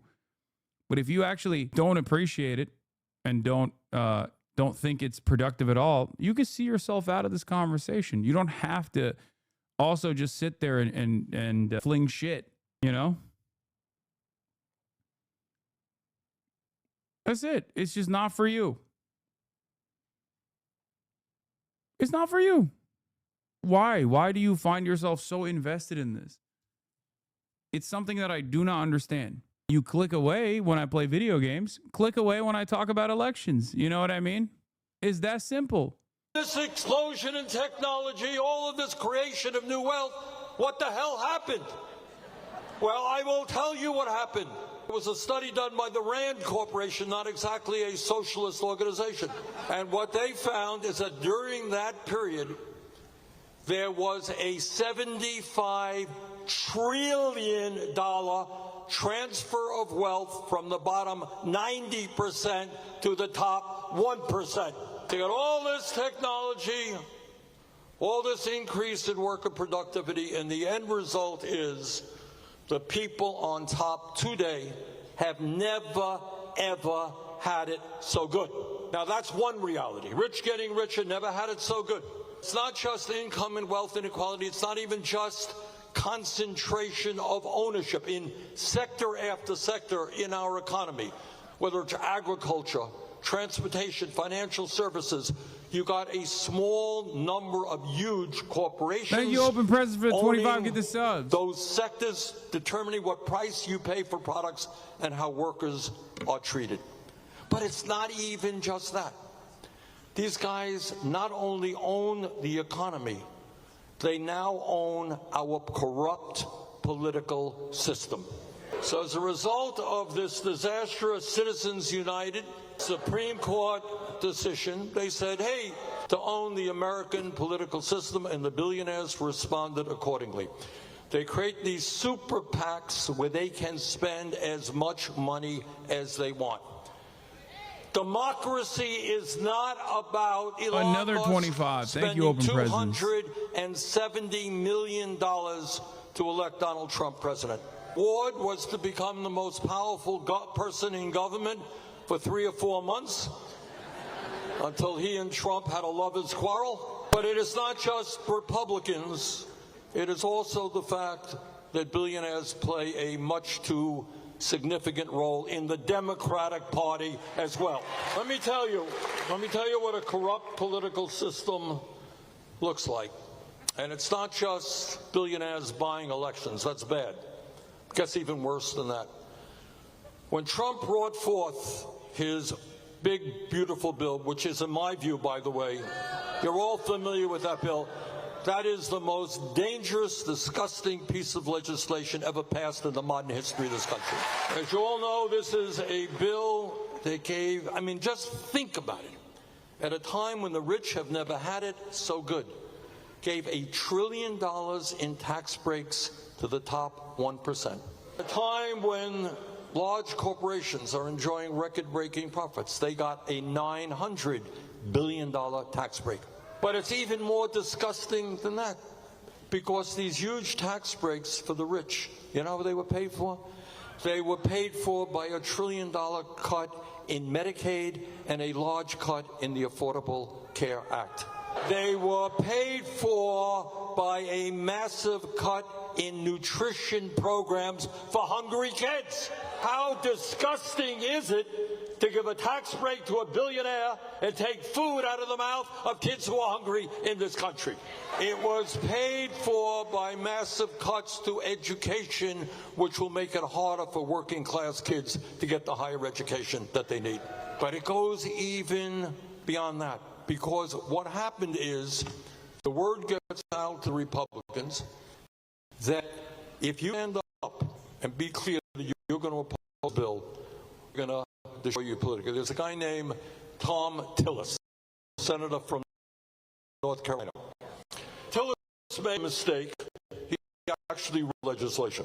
Big mistake. So he concludes, he says, I can't vote for this.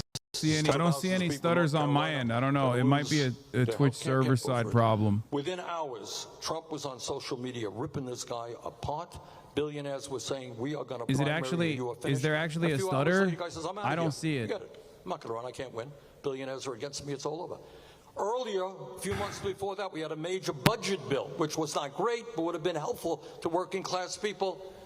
Elon Musk sends out a tweet. He says, anybody who votes for this legislation, I am going to spend unlimited amounts of money to defeat you. You know, in New England, we grow up with the belief that kind of democracy is one person, one vote, not billionaires controlling the process. These guys not only control the economy, not only control our political system, they own the media. Not an accident alone, Twitter. Not an accident, Mark Zuckerberg owns Meta, which controls Facebook and Instagram. Not an accident. I'm not seeing stutters on my end. So I don't know. I don't know what's going on. If it's F your end, I don't. It's like I see it. I'm stuttering. I see it stuttering on my second screen as well, but it's not coming from my end. Let's fix the ingest real quick. Actually fix the stuttering. Oh, it's not fixing the stuttering at all. But it's probably a Twitch server side problem. Because on my end, I'm looking at my bit rate, and my bit rate is stable. If it's skipping and stuttering, it's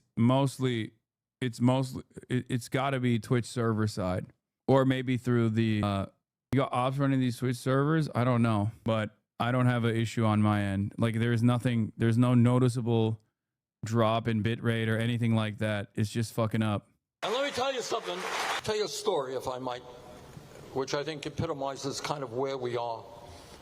I'm on the Veterans Committee, and I take very seriously the need to make sure that our veterans get all of the health care and the other benefits that they are entitled to. Wait, why is Bernie not saying all veterans should be driven to suicide for their crimes against humanity? That's so, and you know he's fake, you know? That's crazy. That's the expectation some of y'all have, like unironically, when you fucking come in here and you chirp, okay?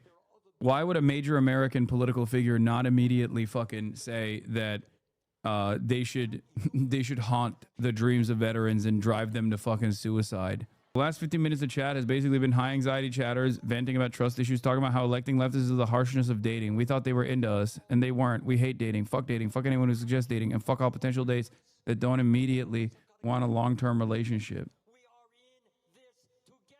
You know? Still dragging it? Yeah. It is. I'm dragging it. I'm dragging it. And I'm going to drag these nuts across your fucking face. I'm going to drag you across the finish line as well, whether you like it or not. I'm going to drag you kicking and screaming. The only reason why you take issue with it is because you're sad. You're offended. You're offended because you feel like it's hurting your feelings. You feel like your ridiculous expectations of like American political figures is not matching the reality. Why is Bernie Sanders not running on a platform of immediately prosecuting and jailing every single American military veteran, regardless of what their current fucking political positions may be?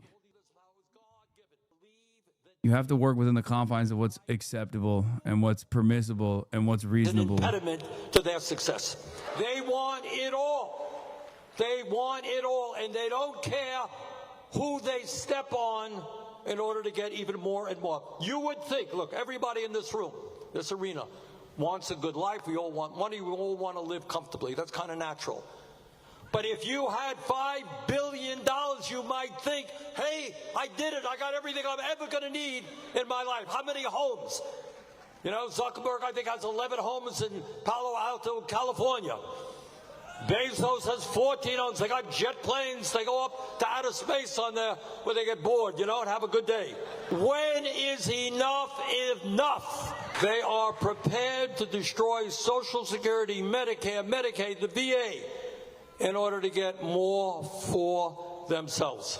And the reason is they are very religious people. But you know what their religion is? It's not the Sermon on the Mount. It's not do unto others as you would have them do unto you. Their religion is greed. And they worship on the altar of money. They want more and more and more, and they could care less about the implications of their greed. Love you too. So while the rich get richer, and we live in the wealthiest country in the history of the world, what's going on for ordinary people? Well, here's the reality, and you don't hear much about it. Today in America, 60% of our people are living paycheck to paycheck. Now, you all know what paycheck to paycheck is. Many of you are living paycheck to paycheck. I grew up in a family living paycheck to paycheck. I know what it's about. We have the highest rate of childhood poverty of almost any major nation on earth. And I always get a kick that many of my colleagues in the Senate, they say, we love America, love America. Well, if you love America, you love the children of America and the future of America. It's not just the kids, not just the children. We have the highest rate of senior poverty of almost any major country on earth. 22% of seniors in America today are trying to survive on $15,000 a year. I don't know how anybody, let alone a senior, survives on $15,000. Half a senior is trying to get by on $30,000 or less. We have a system, an economic system, which for the working class of this country is broken. How many people here think that our healthcare system is working? Well, it ain't. It is a broken, cruel, and dysfunctional system. The function of the current healthcare system is not to do what virtually every other major country does, and that is to provide healthcare to all as a human right. The function of this system is to make as much money for the drug companies and the insurance companies as it can. So you got a healthcare system which is broken. You got, in terms of our young people, a child care system. I don't know how it's doing here in Portland, but in Vermont, many places of the country, incredibly expensive, while child care workers are paid totally inadequate wages. We have an education system right now in which Trump and his friends basically want to destroy public education in America. We have state, and I expect in your state, starting off at $35,000, $40,000 a year. We got millions of young people can't afford to go to college because they don't want to leave school $50,000 or $100,000 in debt. You want to go to medical school, you're a working class kid, you want to go to medical school, you know what you're going to leave school in debt with? $500,000. So you got an economy that's working for the rich, you got a healthcare system that is broken, you got an education system that is broken, and you got a housing system that is totally broken. You know, I did some calculations. I'm not 100% sure of this. But it's, again, I said my family had no money, but we lived in a rent-controlled apartment. And I figured it out, given my dad's salary, we ended up paying about 18% of our income in housing, 18%. Does anybody here know anybody that's paying 18% today? The truth is that we got 20 million households that are paying 50% or more for housing. So if you're paying 50% for housing of your income, what the hell do you have left to spend on? You have nothing, right? So you got a housing system broken, educational system being really attacked right now, healthcare system broken. And everybody knows the importance of good quality food to stay healthy, right? Anyone go to the grocery store lately or try to buy decent quality food to see the price? So bottom line is, in the richest country in the history of the world, people on top never had it so good. And yet for the basic necessities of life, healthcare, education, food, housing, open presence is struggling. Brothers and sisters, we need to do two things at this difficult moment in American history. Number one is we got to take on Trump every day of the week in every way we can. And it's not just taking them on economic issues. We got to end the absurd foreign policy that we have right now, which is spending billions of dollars to starve children in Gaza.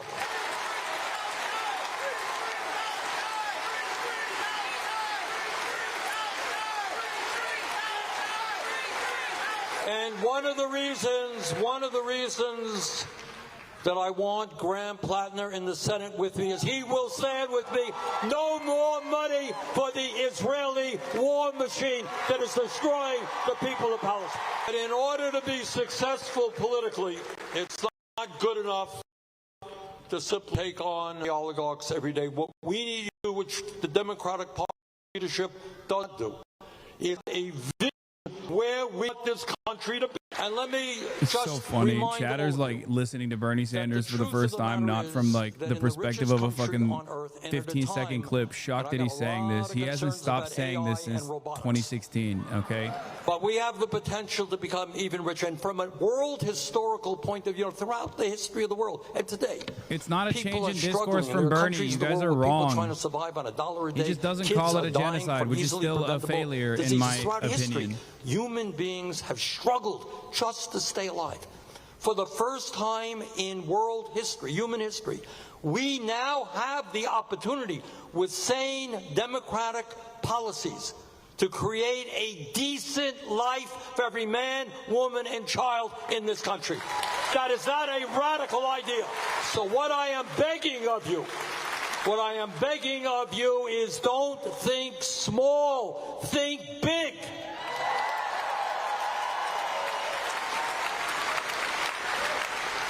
Health care is a human right. Every man, woman, and child. We need Medicare for all. And I want young people to become doctors and nurses and health care professionals without going deeply into debt, because we desperately need you. Now you tell me in this great and inventive country where we have so many brilliant minds, you tell me why we are not having the best educational system in the world. We used to be the best educated country on earth. That's no longer the case. I want every young person to know from 3 years of age on that he or she does their work well, they will be able to get all of the education they need regardless of the income of their family. Education is a human right. We need to attract the best and the brightest into education and pay them the kind of salaries that their work demands, which is why I've introduced legislation that no teacher in America should make a starting salary of less than $60,000 a year. We can do it. You're going to have the best child care system in the world, best higher education system in the world. And maybe, just maybe, instead of spending $1 trillion on the Pentagon, a government agency which cannot even complete an independent audit, massive waste and fraud, maybe instead of spending $1 trillion on the Pentagon, we spend a few $100 billion building low-income and affordable housing in America. Maybe instead of giving tax breaks to the fossil fuel industry, we start investing in the cheapest form of new electricity, solar and wind, to create millions of jobs to save the planet. Maybe here on Labor Day, we make it clear that at a time when millions of workers understand the importance of unions and want to join unions, we're going to pass legislation to prohibit corporations from firing workers who want to join a union. We're going to pass the PRO Act. We're going to raise the minimum wage to a living wage, $17 an hour. To end the absurdity of being one of very few countries in the world that does not guarantee paid family and medical leave. At a time when so many seniors are struggling, when half of older workers have nothing in the bank as they face retirement, you got Republicans out there talking about their desire to cut Social Security. Well, we're not going to cut Social Security. We're going to expand Social Security benefits. And we're going to do that by lifting the cap on taxable income so the wealthy start paying their fair share of taxes.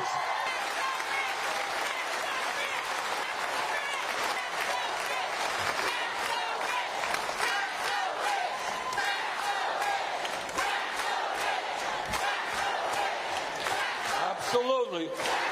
Let me give you, very often I get criticized, like every day. People say, oh, Bernie is a radical, he's out of the mainstream and all that stuff.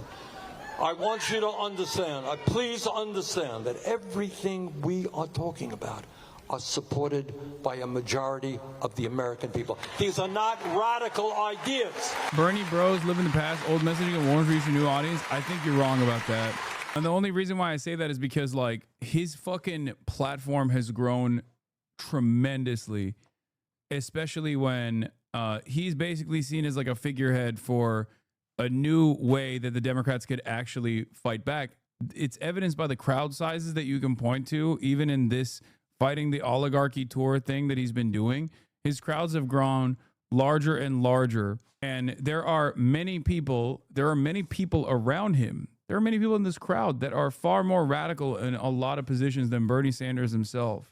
This is the same thing that I said initially with the fighting the oligarchy tour as well. The saddest part about it is, of course, that, the expectation is all on the expectation all lies in the hands of a 800-year-old man. Powerless. What they're saying is they have all the money, they have all of the power, you got nothing. And they can do anything they want, and you can't stop them. Well, I think we've got some news for them. Not only can we stop them, not only will we stop them, but for the future of this country and, in fact, the world, we must stop them. Today on Labor Day, when we thank the unions for all they have done for the working class of this country, we understand and remember what a union is. A union is the understanding that one person cannot do it alone, that we all have got to come together to fight with and for each other. And what the union movement is about is solidarity forever. Thank you all. Oh, this room has the good white people energy. Props to Maine. Yeah. We'll see. We'll see what happens. Why does Bernie not say genocide? He's so close. Anyways, to saying it was stopping him. I already told you, because he is a liberal Zionist. Okay? That's it. That's it. He's 800 years old, and he has a totally distorted opinion on Israel. For the longest time, myself and many others included thought that because he was pushing the needle so much in a national platform in a way that like was unheard of in contemporary politics as it pertains to Israel, demanding that we shut off weapons transfers to Israel all the way back in like 2016, we thought he had far more radical opinions about Israel and Zionism in general. It's not. That's not the case. That is just not the case. But the thing that Bernie at least doesn't do, to his credit, is he steps out of the way for those who do see the truth, right?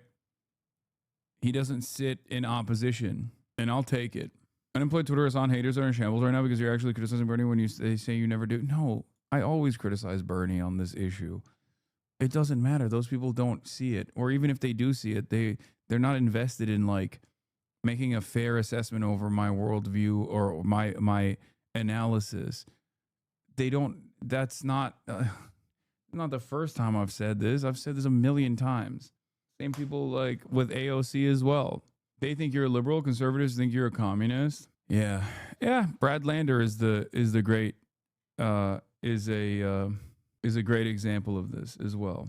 It's critical to see the connection between moderate Herzog calling settlement a great mission and Netanyahu calling Zionist fantasies a greater Israel, an Israeli state that stretches from Iraq to Egypt. This historical and spiritual mission. Lebensraum is Israeli policy. Yeah, that's what's fucking going on. Oh, here. One note that I wanted to talk about, actually, is the notion that Kamala Harris would never do this. Like, people always bring this up whenever Trump says, the same stupid Trump shit that he says all the time, right? Where they'll be like, well, Harris wouldn't ever do this. And it's like, she's not dead. She's alive. She could speak on these issues. She has a voice. So Dylan responds with, the contention that Harris would have done something different with respect to the genocide implies she would have used the leverage of the U.S. to restrain Israel, the very thing activists demanded of her, and what she categorically refused to agree on. It's nonsense. It's Gaylor for Blue MAGA. Harris is alive, has a platform, and has leveled dozens of public criticisms of Trump. Exactly 0 have been about Gaza. Actually, that's not true. She has talked about Gaza. She's just communicated to Zionist donors that her position is actually different than her daughter-in-law, who was like a Zoran booster. So she has. And then the one time where she released a tweet about the New Jersey resident that went and fought for the Nazi army of Israel, who was, of course, taken captive as a prisoner of war and then was released by the Trump administration. So she has spoken out. It's just not in the direction of the Palestinians. So the notion that she would do anything different than Trump, there's no evidence for it. She has chosen not to give. Did I say something wrong? Yeah, her stepdaughter, Ella Emhoff, Doug Emhoff's daughter. Exactly 0 have been about Gaza. If she would have done anything substantively different 8 months on, she would have said so. She very conspicuously has not. That's it. Yeah. Why is she not speaking out? And what's really interesting about this stuff is that these people are fantasizing about a position that Kamala Harris herself has chosen not to take. Oh, here. The only thing Kamala has said or done even tangentially related to Gaza since the election has been privately telling big donors that her stepdaughter's support of Zoran shouldn't be misconstrued as own. And also the other thing that I mentioned as well, which is the statement that she released about the New Jersey resident that went and fought for the Israeli Nazi army on his own volition, who was taken as prisoner of war by the Palestinian resistance and then was released. We went through a year and a half of the Biden-Harris admin enabling everything, refusing to exercise any leverage while lying to their own base about it, like the fake humanitarian review they schedule for right after the election, during the general's plan, then greenlit. If she has a materially different position than Jared Kushner, nothing is stopping her from articulating it. If she thinks what's being done is wrong, nothing is stopping her from offering a real position. And what's interesting about this, like I said, is that these people are fantasizing about a position that Kamala Harris has objectively chosen not to communicate. That's it. How am I supposed to think she believes in Palestinian self-determination if she couldn't even let one person speak at the DNC? From in twin events for Michigan Jewish voters, Doug Emhoff and Richie Torres stressed Kamala Harris's pro-Israel bona fides, October 21st, 2024. Kamala campaigning as pro-Israel does not mean that she would support a U.S. post-war Gaza plan calls for temporary relocation of residents. This, of course, is shifting the goalposts as the quote tweet was addressing the proposed relocation of Gaza and the construction of a luxury resort, which Harris would have never supported. There was no daylight between Harris and Biden, meaning no resistance to Bibi beyond empty rhetoric. Regardless of whatever loony plans Trump throws out, we'd be in the same place right now. And it's true. And I think people that don't want to see it as the truth have this like false notion that on this issue, there is some kind of daylight between the Democrats and the Republicans, when the Democrats basically bludgeon them over the heads that there is no daylight. Right? Oh, so Kamala Harris wouldn't literally build a Harris hotel in Gaza? Okay. But Kamala Harris would still allow the genocide to continue, at least by her own admission, by what she chose to omit and what she chose to speak out on.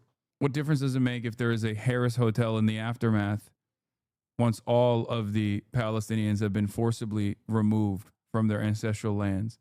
You know? It doesn't make any sense. It doesn't make any sense at all. It's like, oh, okay. There would be aesthetic differences. Great. The greatest sin in the eyes of the Democrats' interest is telling them they don't have the moral high ground over Republicans. That tells you how performative it all is. Oh, for sure. For sure. And in this situation, they can't even maintain a moral high ground. So they just fantasize about a moral high ground that doesn't exist. Because the Democrats have openly only communicated support for Trump's plans in Gaza. That's what's so interesting about this. The very same Democrats that worked in the State Department then chose to work in private PR firms that now work for the State Department, the Trump State Department. It's so stupid. Are there differences in opinion and differences in governance between the Democrats and the Republicans on other issues? Certainly. This is just the truth. I communicate it with regular frequency, but overall, when it comes to Gaza, when it comes to the genocide, they're absolutely two sides of the same coin. It's shocking that people still try to relitigate this when Kamala Harris herself has chosen not to. She's actively avoided speaking out on this issue at all. Anyway, I've been traveling, so I'm a little tired. So I'm going to end it early today. No gaming tonight, but I have something cooking up for gaming in the future. I'm going to go spend some time with my family, and I'll be back tomorrow. Love you guys, and I'll see you tomorrow, okay? Bye. Damn, this guy's good.